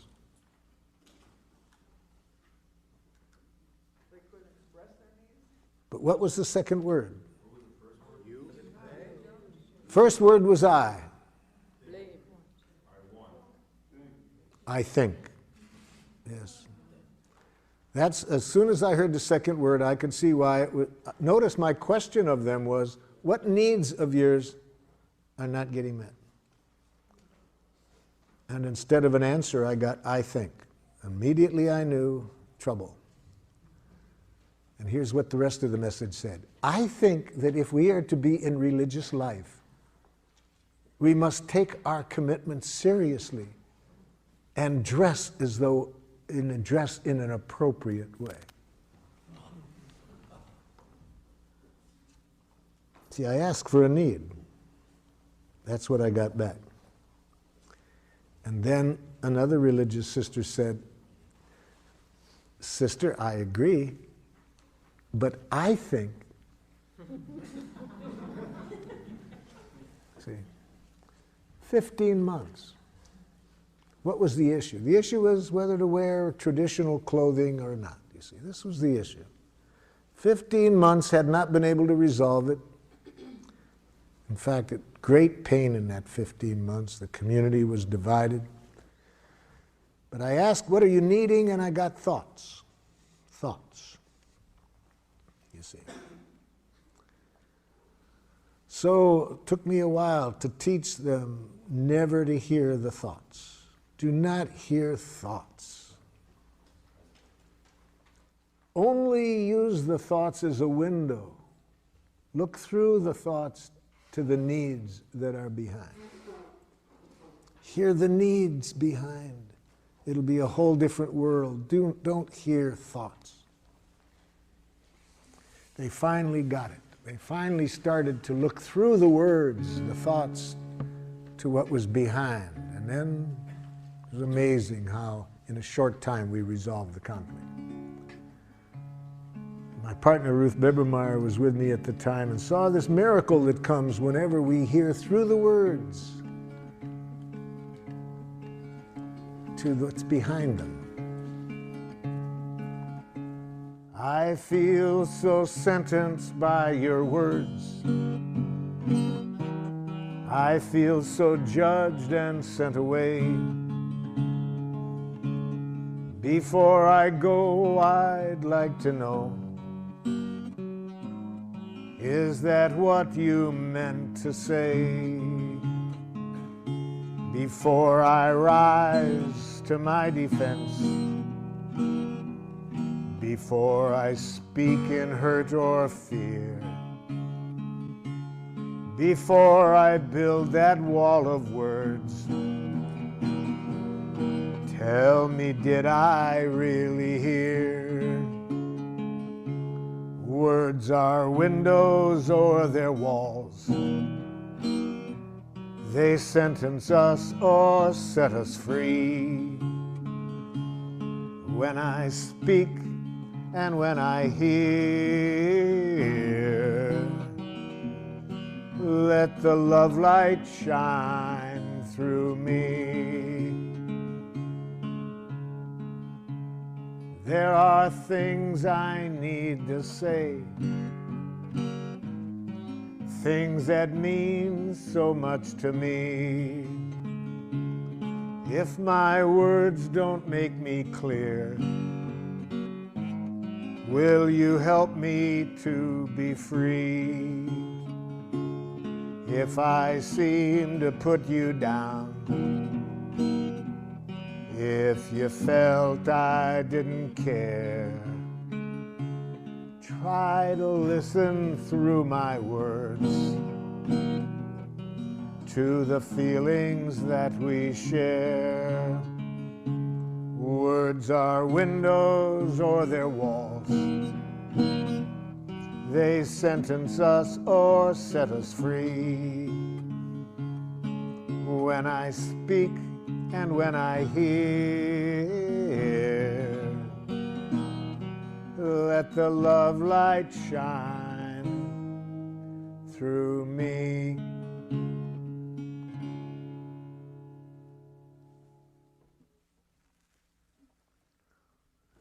So, with your giraffe ears on, you hear the feelings behind the words. You hear the need. Every moment, we have feelings and needs. So we're hearing the truth. What's really alive in this person now? It's better for you to hear only that, because then you don't live in a world of criticism or judgments. You take away all power from other people to dehumanize you when you have giraffe ears on. You never have to worry about other people's reaction to what you say. You can be honest without fear, because you know I don't ever have to worry about how others respond. Only what ears I have on to respond to their response. But I can control that. I can't control how others respond. And if I'm going to worry about something I can't control, I'll become a nice, dead person. I'll be afraid to reveal myself for fear. What if they say this? Well, who cares what they say? If you have giraffe ears on, it's a gift. All they're saying is, please, please. So let's hear the please behind the message that you hear. First read off the message, and then let's hear how you heard the feelings and needs behind it.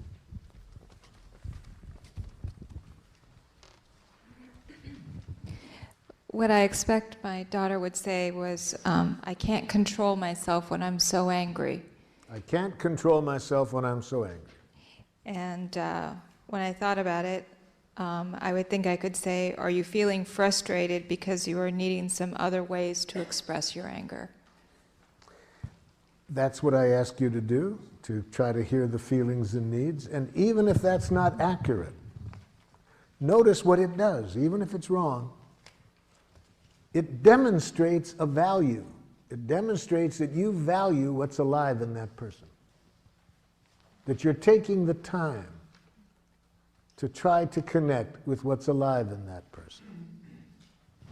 When people trust that that's what's interesting to you, already we can solve anything, you see. What makes it hard to resolve things is when people feel the other person is only interested in winning. They don't care about me. They're just out to show me that I shouldn't do this. But by just stopping and trying to connect, you've demonstrated a powerful value, that you value what's alive in her. Okay? Another one. Yes? Related to my son, are you feeling distressed, confused, because you are needing help? That's the idea. Again, even if it's not accurate, it gives notice, even if it's not accurate, it brings the other person's attention to their needs. Gives them a chance to correct it.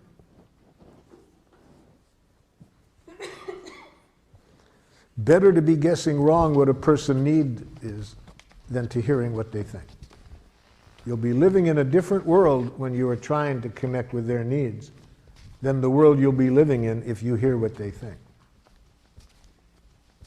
I need some help in addressing the feelings and needs behind the answer that I got back, which was one of the things that you said before lunch, which can be the most dangerous, when somebody just said, you make a request and somebody says, yes, I'll do that. Yeah.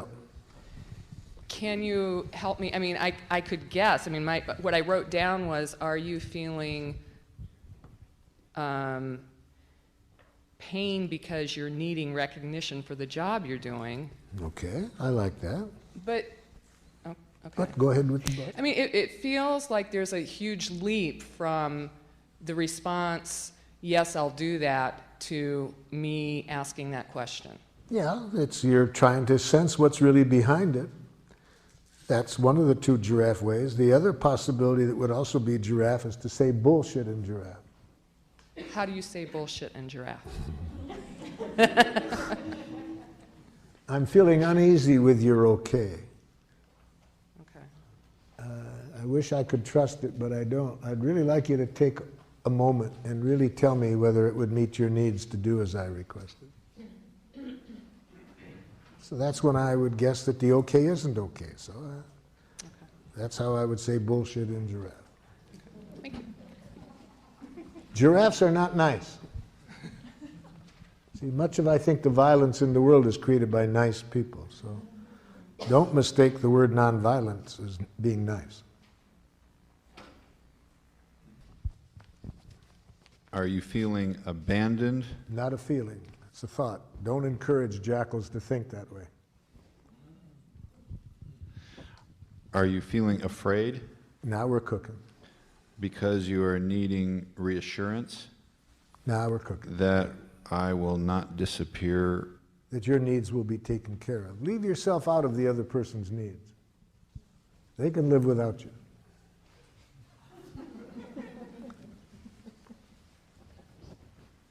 All of their needs can be met without you.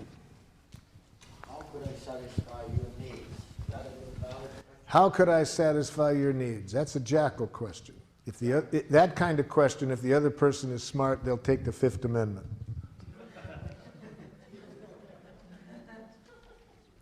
Yeah. This was an answer to when my daughter said, "You sound like you're reading from a book." You sound like you're reading from a book.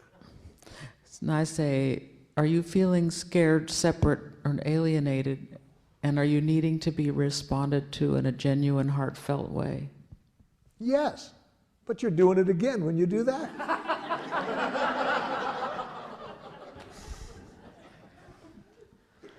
So with such a jackal for a while, until you make clear to them why you're doing it, so they will have less distrust of it, you would do just as you said, but silently. Silently? Yes. See, don't think we have to do this out loud for it to be powerful.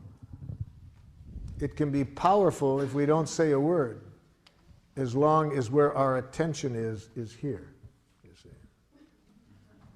So you might have heard just that, but maybe not have said it out loud.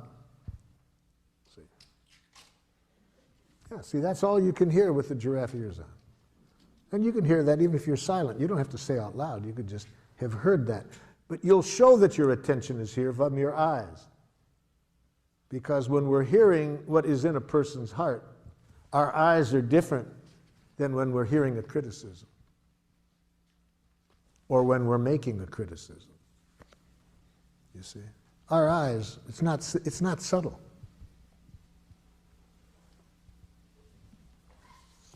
Now, the advantage in being able to say it out loud is the person can correct us if we're not accurate. But even if we don't say it out loud, we live in a different world when we're connecting here than when we're hearing criticism. This is a, the question would be, that I would have asked would be something like, I would like you to ask me for help if you need it. Yes. And then the person responds, I am afraid of becoming a burden. No, there's it's almost a giraffe response. So how do you respond to this person? I'm afraid of becoming a burden. Now, if you're a jackal, you would say, no, you wouldn't be a burden. So if you're a jackal, you will try to reassure. See, jackals try to fix people in pain. They try to give reassurance. They try to make it better. They can't stand pain. They immediately make matters worse by trying to get rid of the pain. In the book, When Bad Things Happen to Good People, written by Rabbi Harold Kushner, he's talking about a very tragic time in his life when his oldest son is dying. And he said, what could be worse than watching my son die? What could be worse were the things that good people were telling me to make me feel better that made me feel worse. And what could be even more horrible than that? What they were doing, what they were saying that made me feel worse were exactly the things I had been saying to other people for 20 years in my role as a rabbi. See, he had been responding by trying to make it better. See? So we don't want to do that now. This is an important message. Well, I'm afraid that I'll be a burden. So put on giraffe ears. What is this person feeling and needing when they say that?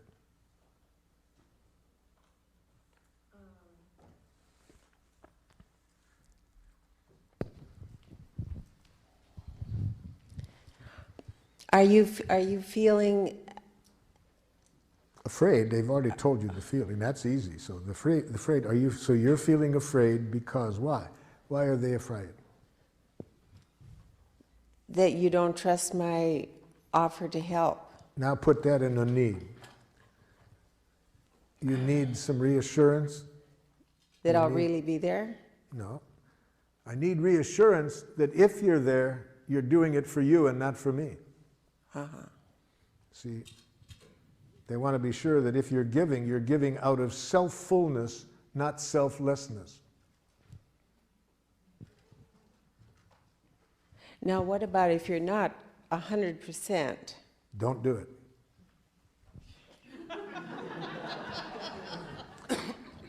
I would suggest you heed Joseph Campbell's advice when he, having studied all the basic myths of the world and the basic religions, concludes that if there's one wise thing that seems present in all the basic religions, it's this: don't do anything that isn't play.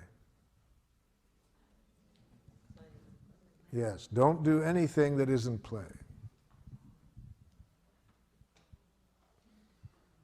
And it'll be play if you're meeting your own needs. So don't do things for other people.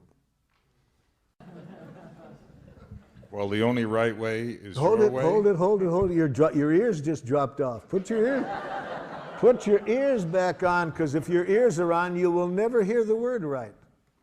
It doesn't exist. If you hear that word, it's going to be toxic. Never hear another person telling you what's right. It's not good for them, it's not good for you. Okay, so just hear feelings and needs.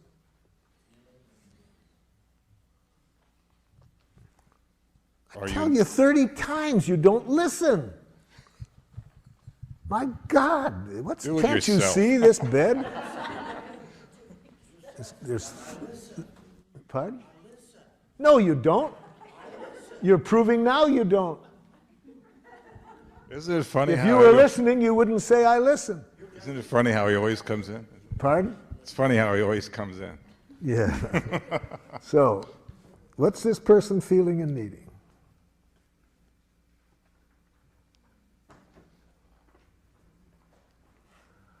Let me help you out. Want me to help you out with this, Jack? Let me put on some giraffe ears here. So, Jackal, is it that it's frustrating when you have a certain sense of order and you'd really like to have that order maintained in the house? Well, that's a part of it, but that's not the only thing. I've told him over and over again. Oh, so is it that you feel hurt because you have a need to feel like your needs matter? Yes. It's like this doesn't matter to him. He doesn't care. So what's really the pain for you in this is your need to feel like you matter, that your needs matter. Yes.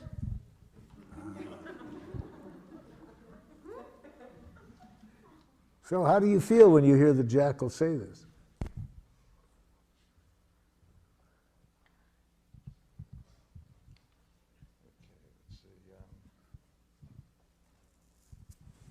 I'm feeling like I don't, well, that's not a feeling. I'm glad you're catching it. Feeling confused. Yeah? Feeling confused, primarily because I can't identify the needs that are being expressed. So you would really like to be able to hear a need like that when it's really going on? Yeah, I would like that. Yeah. You don't act like you do. Hold it, Jack. Hold it, Jack. That isn't going to make it easier for him, Jack. That isn't going to make it easier. So it's really painful for you. It's hard to believe that he cares enough to really matter. Yes, because I've told him over and over, so So it's really for you an issue of whether your needs matter. Yes. I'm feeling that it's not so much the beds or the dishes, though. Feeling it's something else. I'm just telling you what it is. It's the general fear I have that my needs don't matter to you. How do you feel when the jackal tells you that? Still confused. What makes you confused about this? Because I don't know how to respond to those needs. What it would take is just empathy. If she could just feel the empathy that I just gave her. If you could just say, are you feeling in pain because you have the need for reassurance that your needs matter? Yes, yes. I've tried to tell you that for years. You don't listen. Now it comes in, I guess now I'm feeling sad because I'm not meeting the needs. Hold your sadness. She needs more empathy. See, this is what often happens. We get to our feelings too quickly. With my help, we just got started. This is not the end. There's a lot more pain in there that she needs empathy for before she can hear your sadness. So, Jackal, am I hearing you that for you the real painful issue here is not being confident that your needs matter? My needs have never mattered in any relationship, not in my family and not now. So what's real painful is for you to feel that your needs matter, and this has been going on a long time. Yes. Yes, I do everything I can. I've told him over and over again. So you do everything you know how, and when your needs still don't get responded to, it really hurts. Yes. Now, see, it hasn't been easy for me to give this jackal empathy. I was wanting to jump in and educate her, but the way you're asking for it, Jackal, I think is going to make it hard for people to give it to you, see? I've wanted to say that almost every time. So I had to take a deep breath and realize empathic connection before education.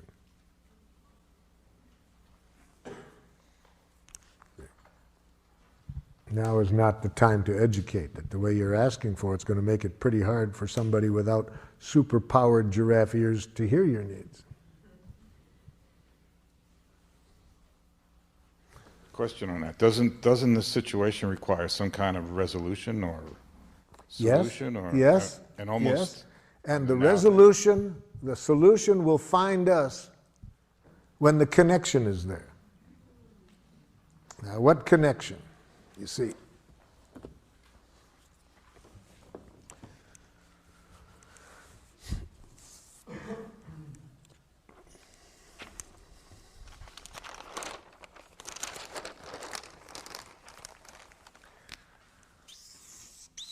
here's your wife's needs. Here's your needs.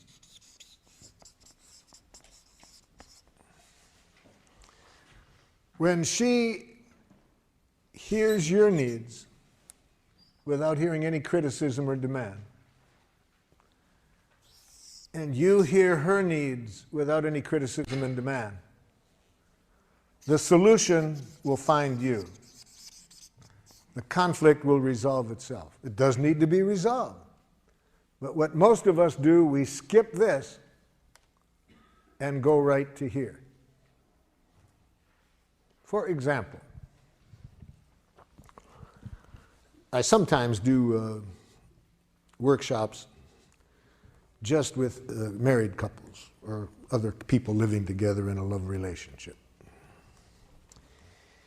And what we do to begin the workshop, we identify the couple who has had a conflict, the longest outstanding conflict that could not be resolved. And I make a prediction, and it's right. My prediction has been accurate in maybe, I'm sure, at least 75% of the cases. But my prediction is this, that we will resolve the conflict within 20 minutes. Within 20 minutes from the point at which both parties can tell me what the other party is needing. Okay? Now, one time we found a couple married 39 years. 39 years had a conflict, had not been able to resolve this conflict. The wife said to me, Marshall, I can tell you right now, we're not going to be able to resolve this within 20 minutes. We have a good marriage, we communicate well, but this is just one of those things that we're different people and we just have a conflict here. Now I said, let me correct one thing. I didn't say we're going to resolve it within 20 minutes.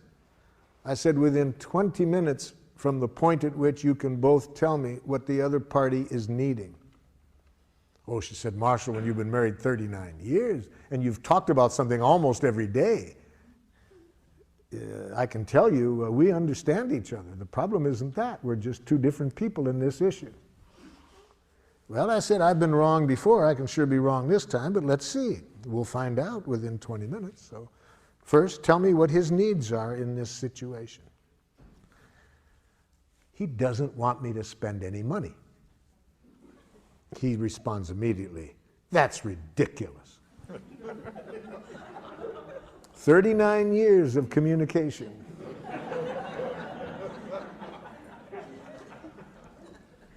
Now, first of all, doesn't want me to spend any money is not a need. See, needs and strategies need to be separated. They had been talking about how much money she could spend and not spend, but the more important issue there was whether who takes care of the checkbook. He unilaterally controlled the checkbook, which was really the main issue between them. See, but that's, I'm saying I don't even want the couple to talk about the strategies or the solutions until the connection is there. When the connection is there, the conflicts usually resolve themselves. So I pointed out to her, no, that's not a need, and even if it was, notice he's saying that's not accurate. Well, she said, okay, let me then tell you what his needs are, Marshall. You see, he's just like his own father. They both have a depression mentality when it comes to money. I said, stop. Now I'm hearing psychoanalytic jackal. Now it's going to take another 39 years if you get into that. No, I'm not asking for an analysis of his personality. I'm saying, what are his needs? She didn't know. After 39 years, she had no awareness, consciousness of his needs. So I said to him, okay, well, she doesn't know. Why don't you tell her? Well, Marshall, let me tell you what her needs are. You see, she's a lovely woman, wonderful mother, a wonderful wife, but when it comes to money, she's totally irresponsible. Here comes another 39 years, you see. I ask for a need and he gives me a diagnosis.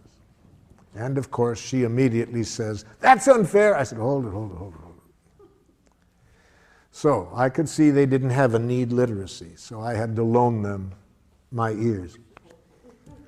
So with giraffe ears, of course, I'm conscious that all judgment, she's totally irresponsible, is a tragic expression of an unmet need. You see? So if she would have had these ears, they would have been able to resolve this in the first year of their marriage. But she didn't. She was taking it personally.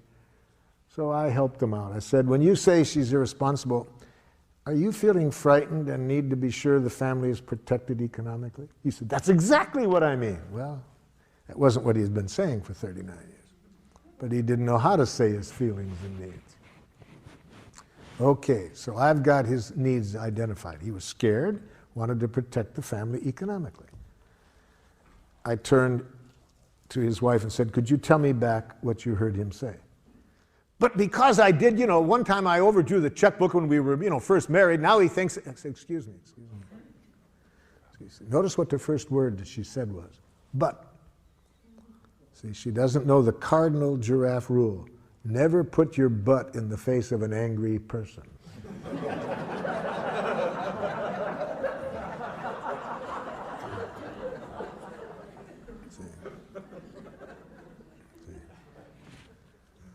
I said, what are his feelings and needs? But, no. What are his feelings and needs? Want me to repeat them? Yeah. I hear him saying he's scared. Well, but, no, hold it. Calm down. Hear his feelings and needs. See, but after 39 years of enemy image, it's not easy for somebody to shift these images, you see. Once we get one of these images in our mind of the other person's wrongness, even when they are expressing their needs, we don't hear it. These enemy images are hard to get past, you see. So she's been seeing him as cheap and having this depression mentality for 39 years. See? So she can't see the human being behind her image. I said, let me repeat it again. I hear him saying he's scared because he needs to protect needs to protect the family economically. Can you say back? Yeah, he thinks I'm irresponsible.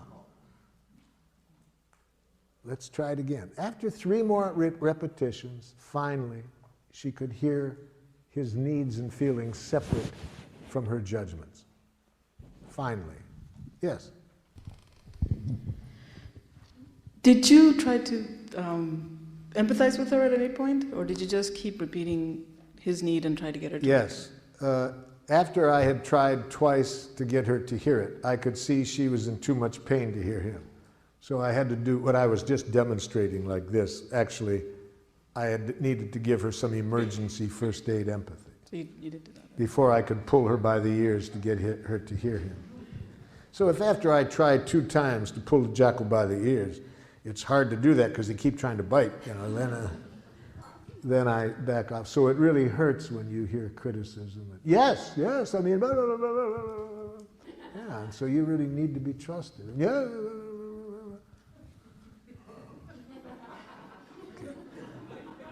Now I'd like to repeat what he said, and I'd like to have you tell me back what he heard. So yeah, I did have to do a little bit of cleaning up the mess before I could. See, every image that she's heard in the past, every criticism, which she'd heard for years she was irresponsible, now it's hard for her to hear the need that was being expressed all along behind that. So finally I get her to hear his feelings and needs. Okay, we're halfway through. Now this much took me an hour. Okay, now I try to help her. So could you tell me now what your needs are? Well, just because I made them, I overdrew the checkbook, before, that doesn't mean I'm going to do it again. He said, yes, but we could be out of money, but excuse me. So, you're really frustrated, and if I hear you correctly, you have a need for some trust that you can learn how to handle money. Yes. Okay. Husband, could you tell me back? Yeah, and we'll be out of money by then. Excuse me. Can you tell me what her feelings and needs are? Would you like me to repeat it? Yes. Okay. About 3 more repetitions, he hears her. It didn't take 20 minutes to resolve it at that point, you see. Whenever I go into situations where there's been a lot of conflict, I don't even allow the people to talk about strategies until they're connected at the heart level. I was working with 2 tribes in northern Nigeria, one Christian tribe and one Muslim tribe. 1/4 of the population killed in 1 year. 1 out of 4 people killed. Took my colleague 6 months to get them to agree to come into a room together. During that 6 months, 60 people killed. So by the time it took us to get everybody into a room together, 60 people killed. So now it's not a husband and wife I have on opposite ends of the table, but the chiefs of 2 tribes. I start the same way I did with the husband and wife. I'd like to hear you express your needs. What needs are not being met? I'm pretty much guessing ahead of time I'm not going to get an answer to my question, because if people had been communicating at the need level, there wouldn't have been 100 people dead. So I wasn't surprised when instead of getting an answer to my question, I got this back. These people are murderers! Well, you've been trying to dominate us! See, I ask for needs, I get back diagnoses. So just as with the husband and wife, I put my ears on, translate each statement into a need, get the other side to hear it. It wasn't easy. I had to do a lot of first aid empathy to get, because like when I got this person behind murderers was, so you are frightened of any use of violence to resolve conflict and want some agreement to resolve it in some other way? Yes, exactly. Okay. Could you say back what you heard? Then why did you kill my child? So it wasn't too easy. But anyway, it took about an hour again for me to get one need expressed, one need heard, one need expressed, one need heard. And one of the chiefs who hadn't spoken yet said to me, if we know how to communicate this way, we won't have to kill each other. See, it just took 1 hour to see that if they can just stay connected at the heart level, nobody has to die. There's plenty of resources for getting everybody's needs met. But we lose that when we get up into our head and start to analyze wrongness. Yes? But does this need understanding develop into a, well, sort of a, not necessarily give and take, but where one person would give in to the other person's need? No compromising in giraffe. Not necessary to compromise. Everybody's needs can get met. Nobody has to give in. Nobody has to give anything up.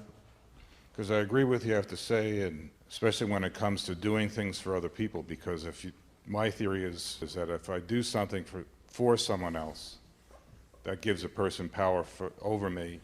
Well, whereas if I do would it put for it this myself, way, if you do anything that involves giving in, both people pay for it. Nothing has been resolved. It's going to create problems. So is there a needs dialogue or needs literacy you mentioned that I have understanding what they are? Need literacy in my book. And if you want to develop your need literacy, I suggest you do the following activity. First, identify your most frequently used jackals, the ones you use the most, and next, the ones you're the most afraid of. Do it this way. First, on a list, make a list of how you talk to yourself when you're less than perfect. And those of you over here who said you were perfect, you'll have to skip this part of it. But for those of you who aren't perfect, make a list of how are you most likely to speak to yourself when you're less than perfect. So that's jackal list number one. Next, make a second list. What are the jackal messages that go on in you when you are angry at others? So when you're judging others and are angry, what are you most likely to be saying to yourself or out loud about the other person? So that's jackal list number 2. Jackal list number 3. List those things that when other people say it, at the moment, you respond to defensively or aggressively. And put on that list things that you have been so afraid that people might think it of you, that you've become a nice dead person to avoid it. So in other words, put into that list not only what people have said that got you defensive, but things you're scared of they might say. Okay, now do this exercise to build your need literacy. Go back over that first list where what you say to yourself when you're less than perfect.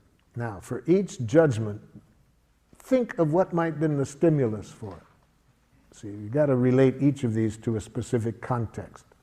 So, say to yourself, let's say the first thing is you have on your list number 1, what a dumb thing to do. Okay. Think of what you might have done to stimulate that. Okay. Then put on giraffe ears and hear the need behind stupid. See, I'm saying that all judgments are tragic expressions of unmet needs. So ask yourself, when I say that to myself in that situation, how stupid, what need am I expressing through that judgment? What need of mine isn't getting met? And here's where you can use the list in my book. If you can't come up with it yourself, just look through the list and your body will tell you when you're getting close. Really, because, yeah, that's what my need is. See, the need comes much closer to the truth than any judgment you make of yourself. So do that for every item on the list. Second, what you tell yourself when you're angry at others. Again, identify concretely what the other person might have done to stimulate this. Then ask yourself this question: when I judge people as idiots for doing that, what need of mine was not being met in that situation? Again, try to guess it without my list, but if you can't find it, look through my list to find one that comes closest. The third list: what others say to you to get you defensive. Practice putting on the giraffe ears. Imagine what you did to stimulate it. And in that situation, guess what the other person's needs were that weren't getting met. So you see, it's just learning a new language, learning where every time there are these jackal judgments, to as quickly as possible to bring yourself back to life. Or more specifically, connect to needs. Needs are life. Yes? My question is, I never know what to do when I know I'm never going to meet another person's, expectations of me. Yes.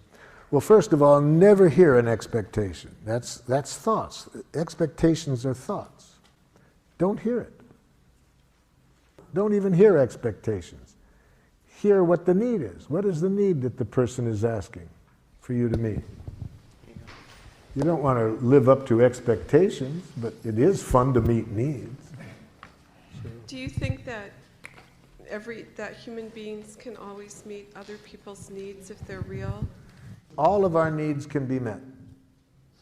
I don't think you have to do it. There's several billion other people that could meet the other person's needs. Even if you could do it, you may choose not to. I see. And that won't be a problem. The other person can hear a no if they first feel empathy for their feelings and needs.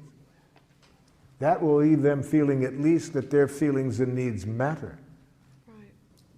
That makes sense. Yes. But then again, you have to know how to say no in giraffe. That would be good for me to learn. Well, let me help you out. Never use the following words when you're saying no in giraffe. No. I can't. I don't want to. I don't have time. It's not possible. Okay. Now you know how not to do it, right? Now here's how you do it. To say no in giraffe, you need to be conscious that a no is a poor expression of a need. So say the need that keeps you from saying yes. No. So if you had giraffe ears on just now, you wouldn't have heard me saying no. You would have said, what is Marshall's need that's keeping him from saying yes? And you might have said back to me, Marshall, are you having a need for completion of other things you'd like to do right now? You see? You would have tried to hear the need behind the no. So what I said is, all no's are tragic expressions of a need. So say the need that keeps you from saying yes. Don't say no. The way that I have this framed, I feel as though I am responding to a person's expectations. So it's a work environment. Are you feeling afraid of being held responsible for the quality and quantity of the work that I'm doing? And this is to a supervisor. Are you feeling scared and need to protect yourself? That might be the need that I hear you guessing. Are you feeling scared and need to protect yourself in this matter? I guess when I hear that, I feel afraid because I'm inferring that there's a danger and that they have a fear of some danger. If this is what you're guessing is alive in them, you're not saying it's right. See, we never say you are feeling. We always say, are you feeling? We may be wrong, but we're trying to get clear what's going on in this person. Are you feeling afraid and need to protect yourself? And taking the my performance part out of it. You're saying take the me out of the Yes. giraffe. Just try to hear the feelings and needs without you. We know what that is in this situation. They're talking to you about some things you've done or haven't done, so in the context, we're pretty clear what's going on. What we want to hear now is their feelings and needs. Are you feeling scared and need to protect yourself in this matter? Now, if this is in many settings where the people are not used to having feelings dealt with, the other person might get very upset with having their feelings being talked about. In which case you do it silently. But if you're a giraffe, you hear feelings and needs in every message. Whether you do it out loud or not, politically we adjust when we might do it out loud.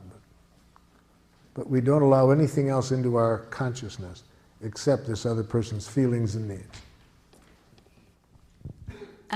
I think you said earlier that there's no compromise in giraffe communication. Yes. And so I would find it instructional to know how the problem between the husband and wife was resolved. Yes. And how it was a win-win situation for both of them. First, once there is empathy, people feel that their feelings and needs matter, which is done through the empathy.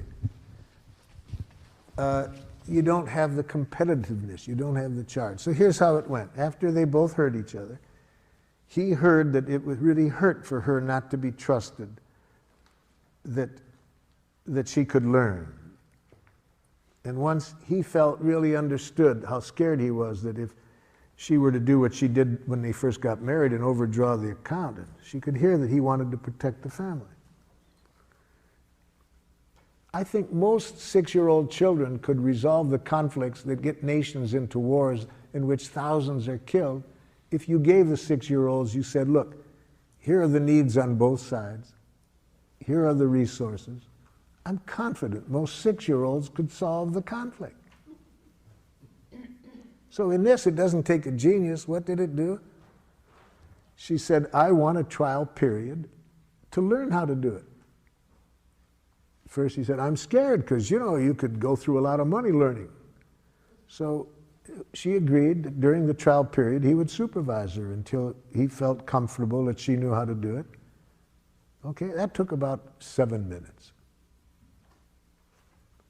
But they hadn't been able to get to that in 39 years because of all the enemy images, the hurt, and so forth.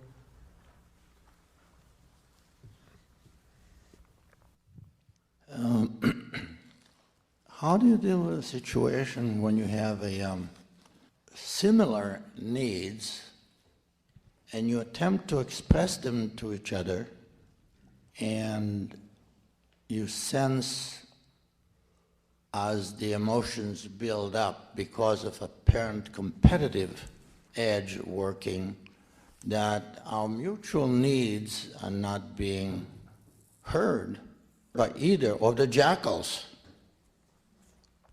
Then you either need to get a third party to give both of them the empathy they need to hear each other.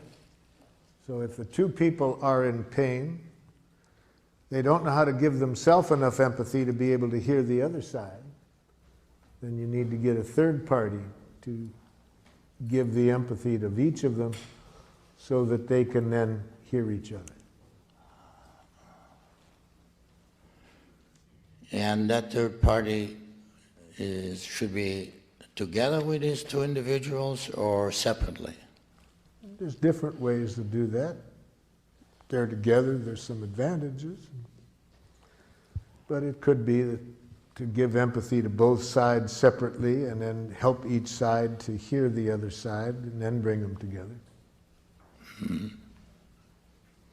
Thank you.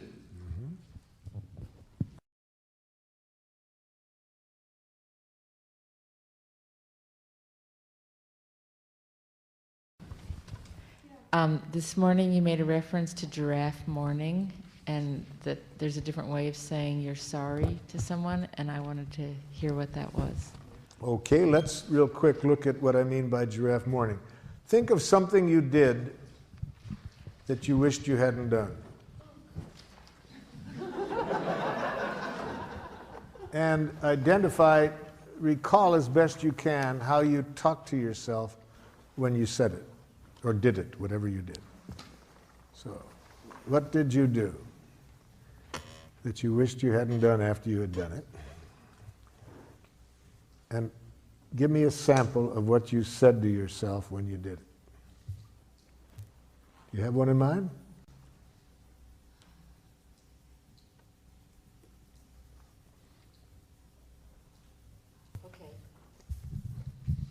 That I was feeling defensive and I criticized someone.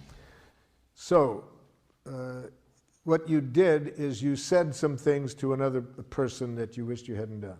Right. Okay, and what did you say to yourself when you did that? Well, usually in the moment I feel, defensive of myself. No, I want to concretely know, for this exercise, I need to know concretely what you say to yourself when you behave in a way you don't like. This is very important to answer your question about giraffe morning.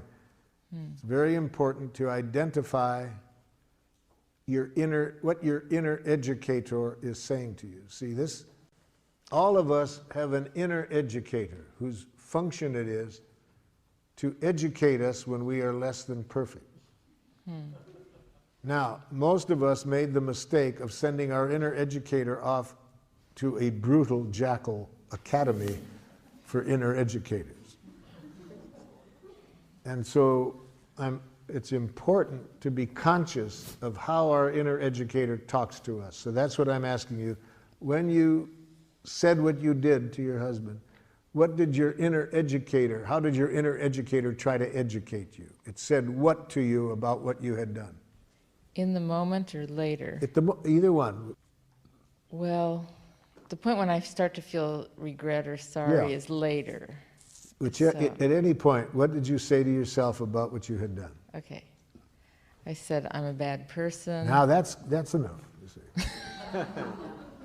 See, your inner educator tries to educate you through penitence, through making you hate yourself for what you've done.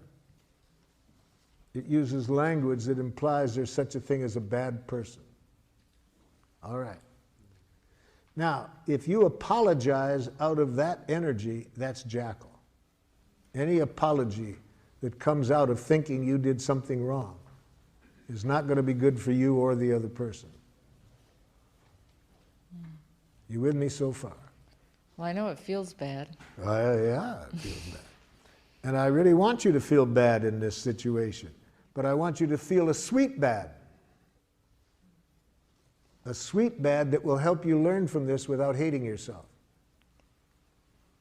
When you have a thought in your head that you're a bad person, that's ugly bad. That's a punitive bad. That'll first of all make it hard to learn. And even if you do learn, it's out of self-hatred. So whatever changes you make are at great cost. So that's your inner educator. That was your inner educator speaking to you when it said you're a bad person. Now, we've been learning today that all judgments are expressions of needs, right? So your inner educator means well. It really means well. It wants you to learn from this in a way that will serve life. It means well, it's just its language that sucks. Okay? So we don't want to hear what the inner educator thinks about us. We want to hear the need that isn't getting met, that it's trying to call to our attention. So what need is your inner educator trying to bring to your attention that you didn't meet by how you behaved?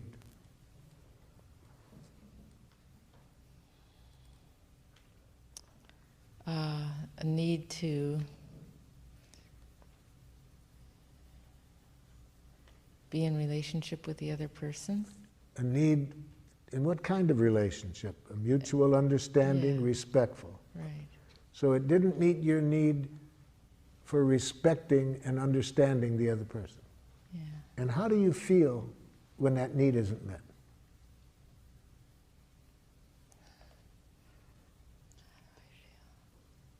Guilty.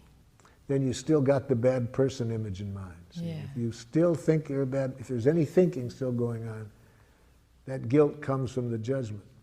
Well, I feel separate and isolated. But how do you feel? What emotion do you feel about not meeting your own needs for understanding and respecting?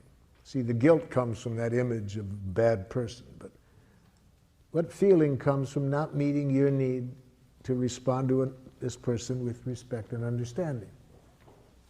Sad? That's a sweet pain. See?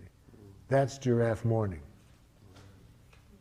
So if you say to the person, you know, the way I talk to you, I feel really sad. It doesn't meet my need for respecting you and understanding you.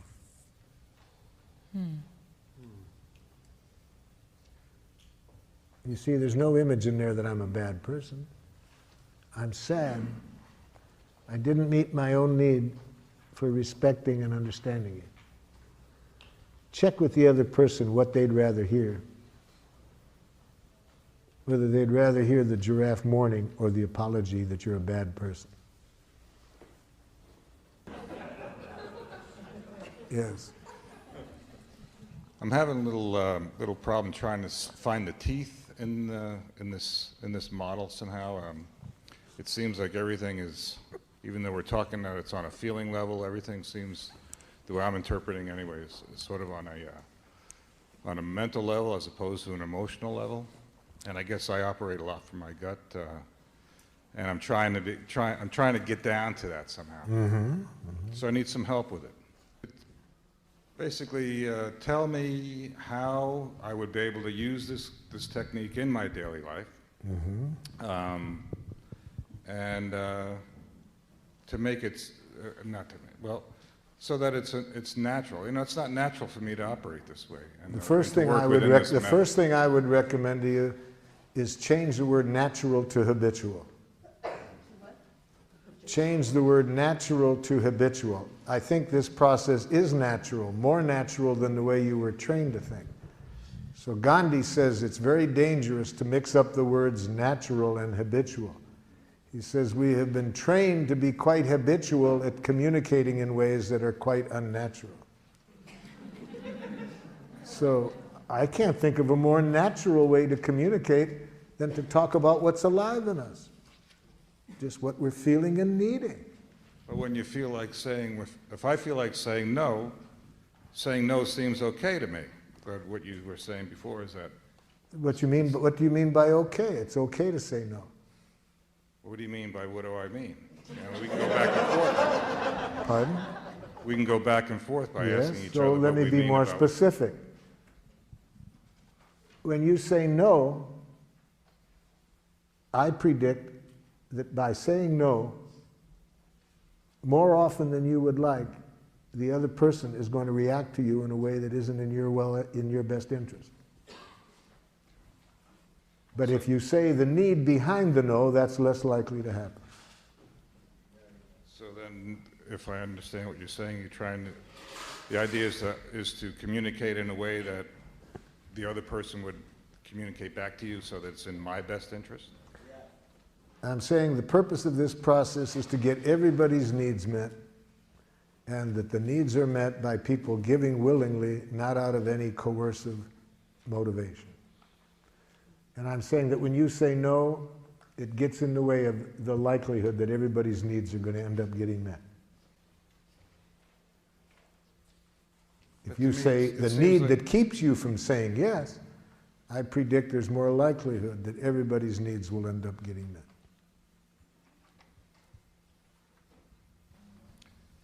So it's just if I understand what you're saying just express your needs without saying the no. But I'm saying the need is a clearer expression of what you're trying to say than no. You get clearer, more connected to life when you say the need that keeps you from saying yes than just saying no. And it's less likely to be interpreted as a rejection, as you being defensive. To say the no by itself, I predict, is more likely to get you interpretations that aren't in your best interest. Sometimes when I don't hear a no, I look at it as being sort of a passive-aggressive response to something that I might want. Someone, let's say if I make an appointment with somebody, and instead of them saying no, they just don't show up. Yes. And then they give me a reason why they don't show up. I'm not suggesting that. I'm not suggesting that response. I'm suggesting that I would have liked that person to have told you honestly at the time what their need was. I think if they had done that, you wouldn't have gotten into that situation. They said a yes that wasn't so. Some people won't say, I'm afraid. Pardon? Let's say if the reason is that they're afraid to. It would depend a lot on what has happened in the past to them when they have said no in whatever way they did it. If they have not enjoyed very empathic responses to it in the past, then they're probably afraid to be honest about it now. I see the value in all of this. Yeah. I really do. I guess it's the idea that it's a touchy-feely type of thing that I'm not used to working around. What you're trying to figure out, if I'm understanding, is how to really put this into a idiom that you can use daily and feels comfortable to you. That's one way of putting it. Yeah. And so in our training, we first show people how to develop the literacy and then how to put it into their regular language. I had a student traveling with me, and he wanted to give me a gratitude, okay? And he liked something I did. I was really working a group hard. And during the break, he said, "Dictator." That was Giraffe. Because he knew that I knew what he was reacting to. He knew I wouldn't hear a judgment. He knew I would guess in there what he was feeling and needing. You see, so he could say that to me, dictator. So after we really know how to clearly identify our feelings, needs, requests, then we can start to put it into a language that can connect us with the people we're speaking with. But at this stage of the day, after one day, I'm still working with you on making sure you understand what a feeling and a need is, because if you don't really understand that, it's going to be hard to know how to then put it into your idiom. I guess I'm a recovering New York jackal, you know. I'm getting the impression that apology isn't really the best service of being a giraffe. And I'd like to know if you could model, I'd like to see you model for me an acknowledgement of missing the mark, sinning courageously. If you recall earlier, I showed an example of that where I showed the person saying, I feel sad. I would have liked to have responded with more understanding than I did. So you're not using the word I'm sorry, you're saying I'm sad, you're telling your feelings. It's not so much the word I'm sorry. What we shifted from was thinking that I did something wrong, that it was bad. It's that thinking that is the problem. And the I'm sorry follows from that thinking. So it's not just that I don't say I'm sorry, I say I'm sad, if I'm sad. See, the word I'm sorry means almost nothing. Right, people can say that and not feel anything. It's this, you say that to buy forgiveness. So if I'm feeling sad, I say that. I'm feeling sad, I would have liked to have been more aware of your needs, for example, where I didn't take the person's needs into consideration. But I don't say, I'm sorry, that was inconsiderate of me. There's no self-blame. I didn't do anything wrong. There is no such thing as doing anything wrong. What I did was not in harmony with my needs. I want to mourn that. I'm sad. I would have liked to have been more aware of your needs. Something like that. Does that give you the example? Very much so. Thank you. Yeah. I have a question over Yes? here to your left. I have a situation with my intimate partner that many times we get together and we argue a lot. And I have this need that you were saying earlier is inappropriate, that I want her to be happy. I didn't say it was inappropriate. I said it was undoable. Okay, right. That's what she keeps telling me. But if you're going to tell me to be happy, tell me the action to get there. That I can do. If you tell me an action that you predict that if I do that, I'll be happy at the end, it would be helpful. Tell me the action. Don't just tell me be happy. Don't tell me to have confidence in myself. Tell me what you would like me to do to feel that confidence. The action will get me there, but just telling me what to feel puts me into a paradoxical bind. Okay. Well, one of the other things would be when we get together, I don't necessarily want to be going somewhere with her if she's not in a good mood at that time, or if there's some kind of Yes. tenseness or Then something. empathize with why I'm not in a good mood and I'll be in one. But telling me that I got to be in a better mood for you to want to go with me gets me in a worse mood.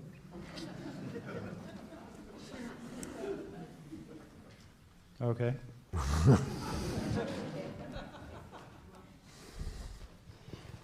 I'm wondering if there's sometimes when it's over here, it's I'm feeling some anxiety about a trip I'm planning to visit my mother soon, and we have a dynamic where she really wants to help me figure out every detail of what I'm doing during my stay, and I like to be left So alone. let me show you how to do it.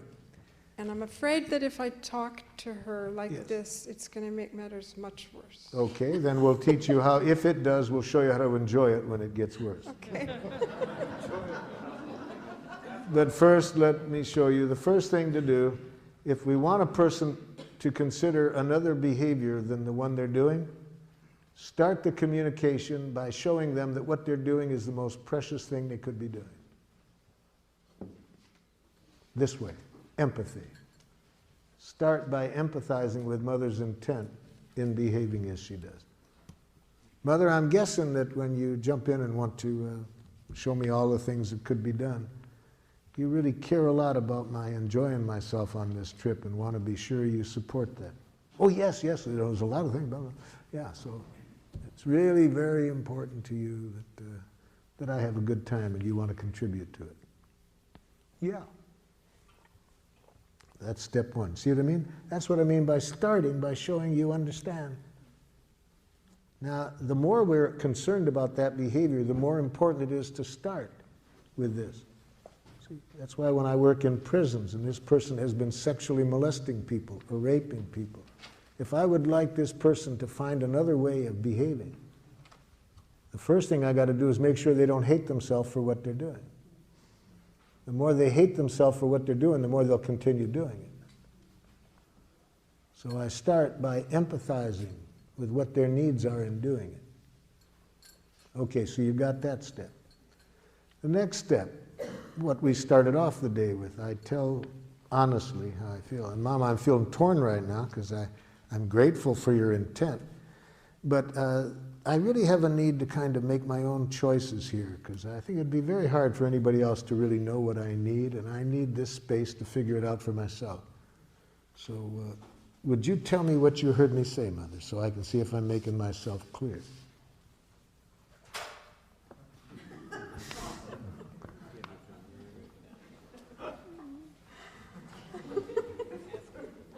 So now I know Mother didn't hear me. Now I know Mother didn't hear my needs. She probably heard a rejection. She probably heard that she's not valued. So, but it's important that I not think that her reaction is because of what I said. If I express my feelings and needs, it would be impossible for a person to react this way if they heard it. They would have gotten a gift. They would have the eyes of a little child getting a gift from Santa Claus. That doesn't look like what Mother's looking like right now. So Mom, could you tell me what you just heard me say? You don't want me. So you heard it kind of as a rejection, Mother. Of course, how else could I have heard it? Well, thank you for telling me you heard it as a rejection, Mother. Notice I didn't say, that isn't what I said. See? If you want to make it, if you want to have people understand you differently, never tell them you're misunderstanding me. Never say, that isn't what I said. Say, thank you for telling me that's what you heard. I can see I didn't make myself clear. I'd like to try again, Mother. As I do value very much your offering to help, but I have a need to kind of get my own needs clear and structure my own time. Can you tell me what you hear me say? So you think I don't have any intelligence about helping you. Thank you for telling me that's what you're hearing, Mother. I'd like you to hear it differently. I'd like you just to hear my needs, that I have a real need to kind of sort things out for myself and structure my own time. Could you tell me what you heard? See, you have a need to kind of get clear for yourself what you want and to figure things out. Thank you, Mother. See how easy it is to get empathy from a jackal? Just about 3 ear pulls and I got it, right? Now there are some 8-pull jackals too, I know that. But I can tell from how sweet you are, your mother is a 3-pull jackal. Thank you. Maybe a puller.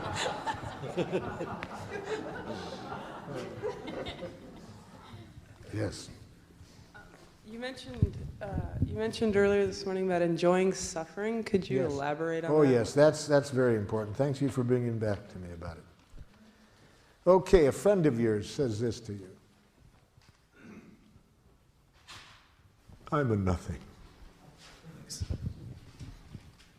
I'll never amount to anything. Look, I'm an assistant clerk at age 45. And my brother's a head of his company. My sister is a top attorney. And I'm a nothing. Okay? Now, to enjoy this person's suffering, we have to release ourselves from 2 kinds of responsibility. First, that we didn't cause the pain. And we want to release ourselves from that, especially when the other person is trying to make us believe we did cause the pain. See, so if this person had started, and you're at fault for all of this, why am I nothing? Especially when a person says that, we do not want to in any way think we caused this person's pain, because you can't cause another person's psychological pain. Well, in this case, the person wasn't saying that, so that's pretty easy to liberate ourselves from feeling responsible. But the second one is the hard one. To think we have to fix it, to make the person feel better. The more we think it's our job to make a person feel better, the more we're going to make it worse. Because you can't fix people. The good news is you don't have to. There is a very powerful healing energy always available if we don't block it. And how do we block that energy? By trying to fix things ourselves. So how do we help that energy do the job? By empathy. And empathy requires presence, just to be present. When we are just present, when we are remembering the Buddha's advice, don't do something, stand there. When we do that, and that energy works through us, there is a precious connection between that person and us. And that precious connection is what I mean by enjoy the pain, to enjoy that precious connection. And whether this person's feeling joy or pain, if we are present there with them, that's what I mean. But we block that beautiful energy whenever we step in and think we have to fix things. So if we say, oh, there, you'll feel better, it'll get over it, we make it worse. When we start to give advice, we make it worse. So what does that look like? So you're feeling really discouraged and really would like to have achieved more in your life at this moment than you've done. Yes, I've had every opportunity, and look at me, I've just never made use of anything, you know. Yeah, so you're really discouraged and frustrated and would really have liked to have made different use of some things than you have. Yeah. See, I'm just present. I'm not trying to fix it. And when that happens, there's a very precious connection. That's what I mean by enjoyment. And that precious connection does the healing, not your advice, not your whatever. Yes? Can you clarify the distinction between empathizing and sort of encouraging and supporting the soap opera of, you know, somebody who is somebody who's suffering, and sometimes by being there, it's sort of a subtle encouragement as opposed to the subtle encouragement that I think you're talking about comes about when this person is talking about what happened to them for the 50th time you've heard the story. So if I'm really listening to them, I don't hear what they talk about the past, because I know that the more they talk about the past, the less healing will take place. Right. So I interrupt. But I interrupt to bring the conversation to life. They're talking about the past, and I interrupt and I say, excuse me, but sounds like right now you're still feeling hurt because your need for respect wasn't met in that. See, because just letting them talk about the past and asking them questions about what happened about the past is to just keep the soap opera going. So I interrupt when they talk about the past, because we don't heal by talking about the past. We heal by talking about what's alive in us right now, stimulated by the past. But it's what's here now. And when I connect at that level, they won't keep talking about it. They'll heal. Last question, and then I'm going to get into the subject that I'd like to cover before the end. Yes?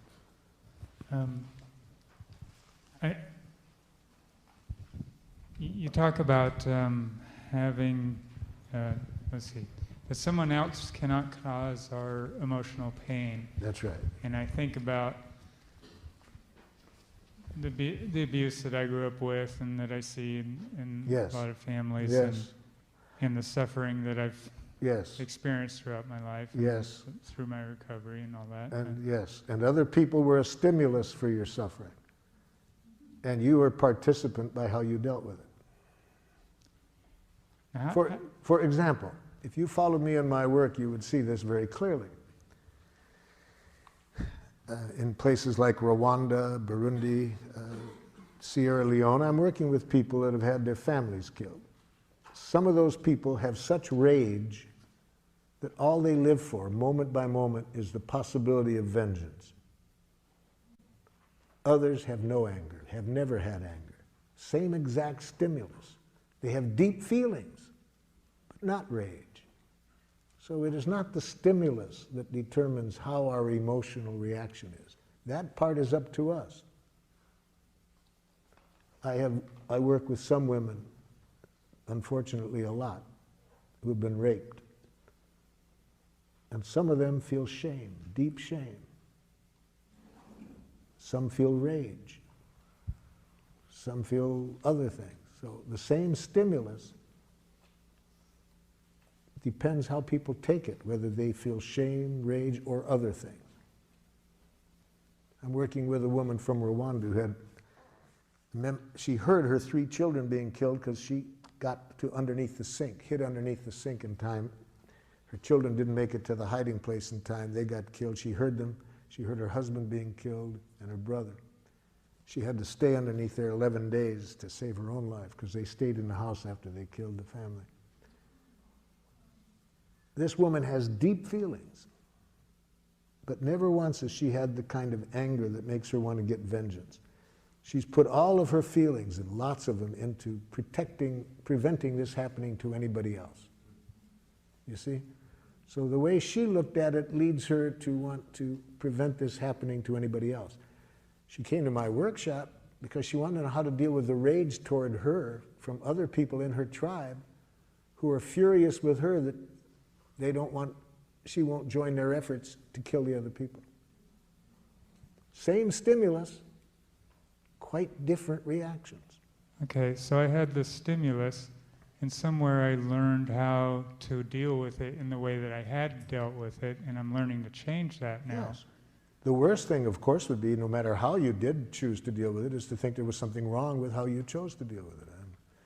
I'm not wanting us to get into one way is right or wrong. I'm just saying that no matter what happens to us, the other person's responsible for what they did. I'm not saying the other person doesn't have responsibility. That's my question about accountability. That person's responsible for what they did and why they did it. We're responsible for how we deal with that.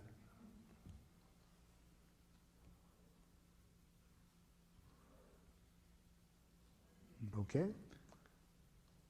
Let's get into I'm just wondering how a child becomes responsible. I mean, still, you know, children. the first in thing that I do is situation. I wouldn't want to teach the child the lesson I just taught you until I had given that child all the empathy that child needed, and I would guess it would be a lot. So I can see myself dealing with a long time of hearing this child's enormous pain as a result of this. But then, in the course of this, I would be seeing this child having some pain created by how they looked at it. So I would see that they're creating pain on top of pain by how they looked at it.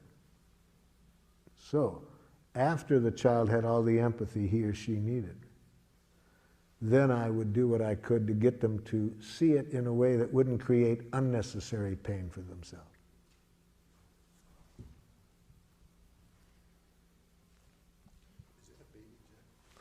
This is a baby jackal, yes. Okay, now what I'd like to do in the precious time that we have left, deal with a very important part of giraffe, because I wouldn't want you to get the idea that nonviolent communication is solely interested in conflict resolution, because it's equally interested in celebration. How can we celebrate life? In fact, the part that I've left for 10 minutes before the end is, in some respects, the most important part, because it's where we get the fuel to stay giraffe in what's often a very jackalish world. See? So it's going to be pretty hard to make this radical transformation into back to our nature in many situations unless we're getting plenty of fuel. Now, where does the fuel come from? The fuel comes from celebration. And what kind of celebration? It comes from saying thank you in giraffe. So let's see now in the last minutes how we celebrate by saying thank you in giraffe, expressing gratitude in giraffe. And first, I'd like to remind you of how jackals say thank you. You did a good job on that paper. You are a very kind person. You're a good dancer. Can you see why that's jackal? Moralistic judgments. Positive moralistic judgments are equally as violent, in my estimation, as negative ones. Namely, they reinforce the idea that the negative exists. If I say you're a kind person, I'm implying there's such a thing as an unkind person. I'm also implying that I'm the judge that knows the difference. So no more praise or compliments, okay? No more praise or compliments. Especially when you intend them as a reward. That's the ultimate dehumanization, to use thank you as a reward. To say it for the purpose of trying to reinforce something, to get the person to continue doing it. It's like sending what goes on at dog obedience school? See? Punishment and reward, see? So giving a compliment or praise for the purpose of reinforcement is giving the dog something to eat to reinforce it for something. Well, people are not for that treatment. And it destroys the beauty of thank you. When people have to wonder, is this being said out of that energy? But it works. What does jackal? Studies in management indicate that if managers praise and compliment employees daily, production goes up. Studies in school show that if teachers praise and compliment students daily, they work harder. Jackal, take another look at the research.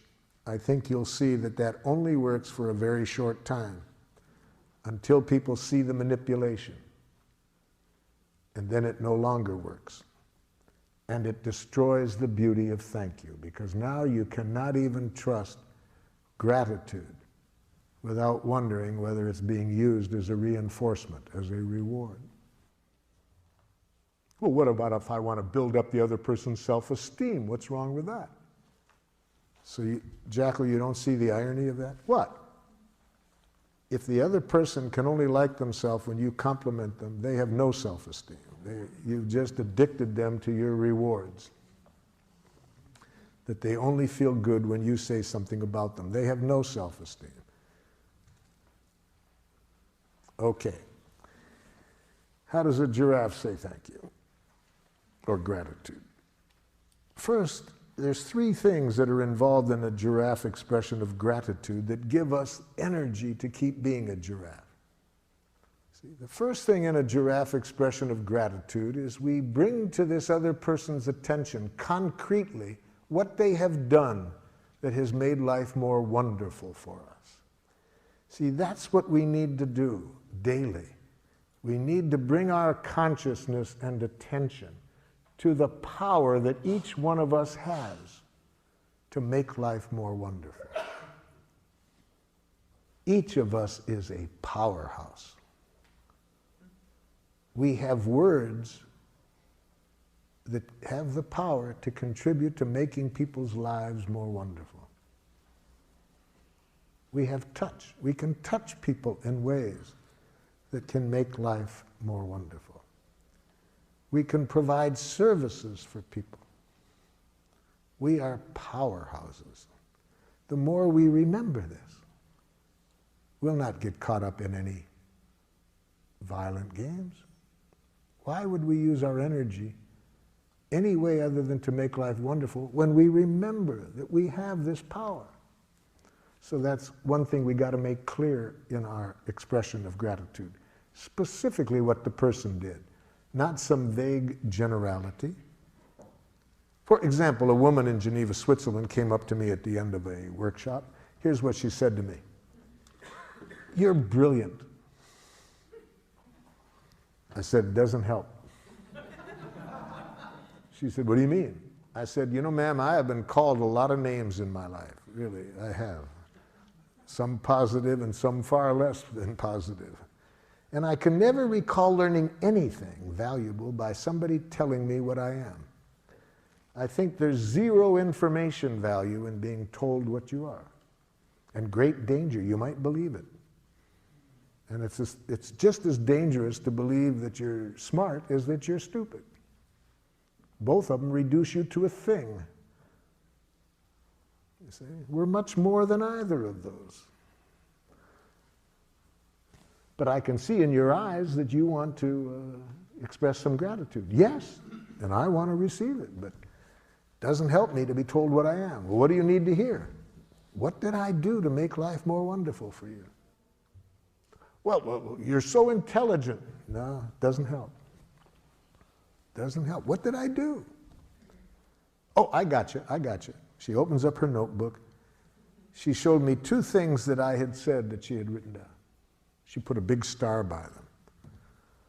See, that helps me now. Okay, that helps me to know that somehow my saying those two things made this person's life more wonderful. So that's the first thing we need to say in appreciation. We need to bring to the person's attention concretely what they did that made life more wonderful. Second, at the moment we're giving the gratitude, to say how we feel at that moment about the person having done that. So I said to this woman, "Could you tell me how you feel now as a result of my having said those two things?" She said, "Hopeful and relieved." Oh, hopeful and relieved. That gives me much more than telling me what I am, that I'm brilliant. Just to know that somehow my saying those two things, now this person feels hopeful and relieved. Now when I hear the third thing, I'll be able to really enjoy this gratitude. I said, what need of yours was fulfilled by my saying what I did that leaves you feeling hopeful and relieved? And that's the third thing we need to see in a giraffe gratitude. She said, I have an 18-year-old son. I've never been able to connect with him. It's been very painful that we never can connect, and I have needed some direction to help me connect with him. Those two things you said met my need for some concrete direction. So had she expressed her gratitude in giraffe, she would have said, Marshall, when you said these two things, showed me what the two things were. It leaves me feeling hopeful and relieved It meets a need of mine to connect with my son in a way that I want. Okay? That's how we say gratitude in giraffe, those three things. And it's also important how we receive gratitude. Let me show you how a jackal receives gratitude. Jackal, when you offered to give me the ride just now over to where I'm going afterwards, I feel very grateful because I really have a need to spend more time with my family.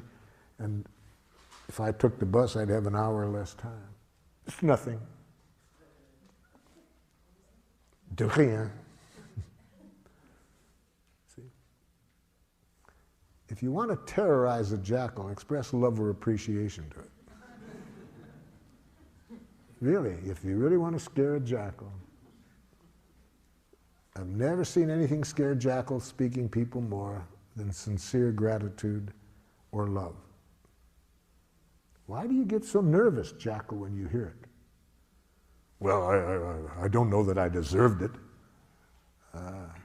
See, jackals have this dangerous concept in their head, deserve.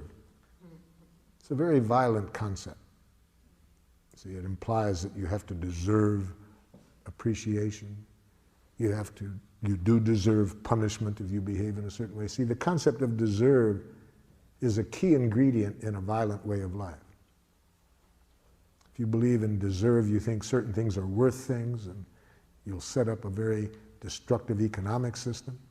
You'll set up a destructive correctional system. A very dangerous concept.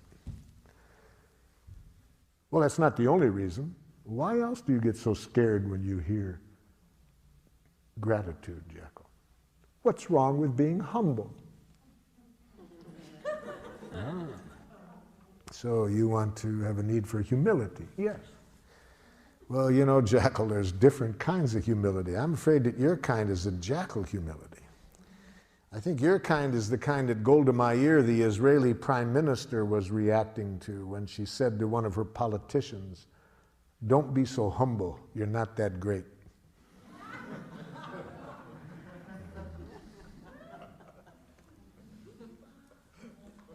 But the main reason that I believe that gratitude is so scary for many of us to receive is beautifully and poetically written in A Course in Miracles, where they say it's our light, not our darkness, that scares us the most.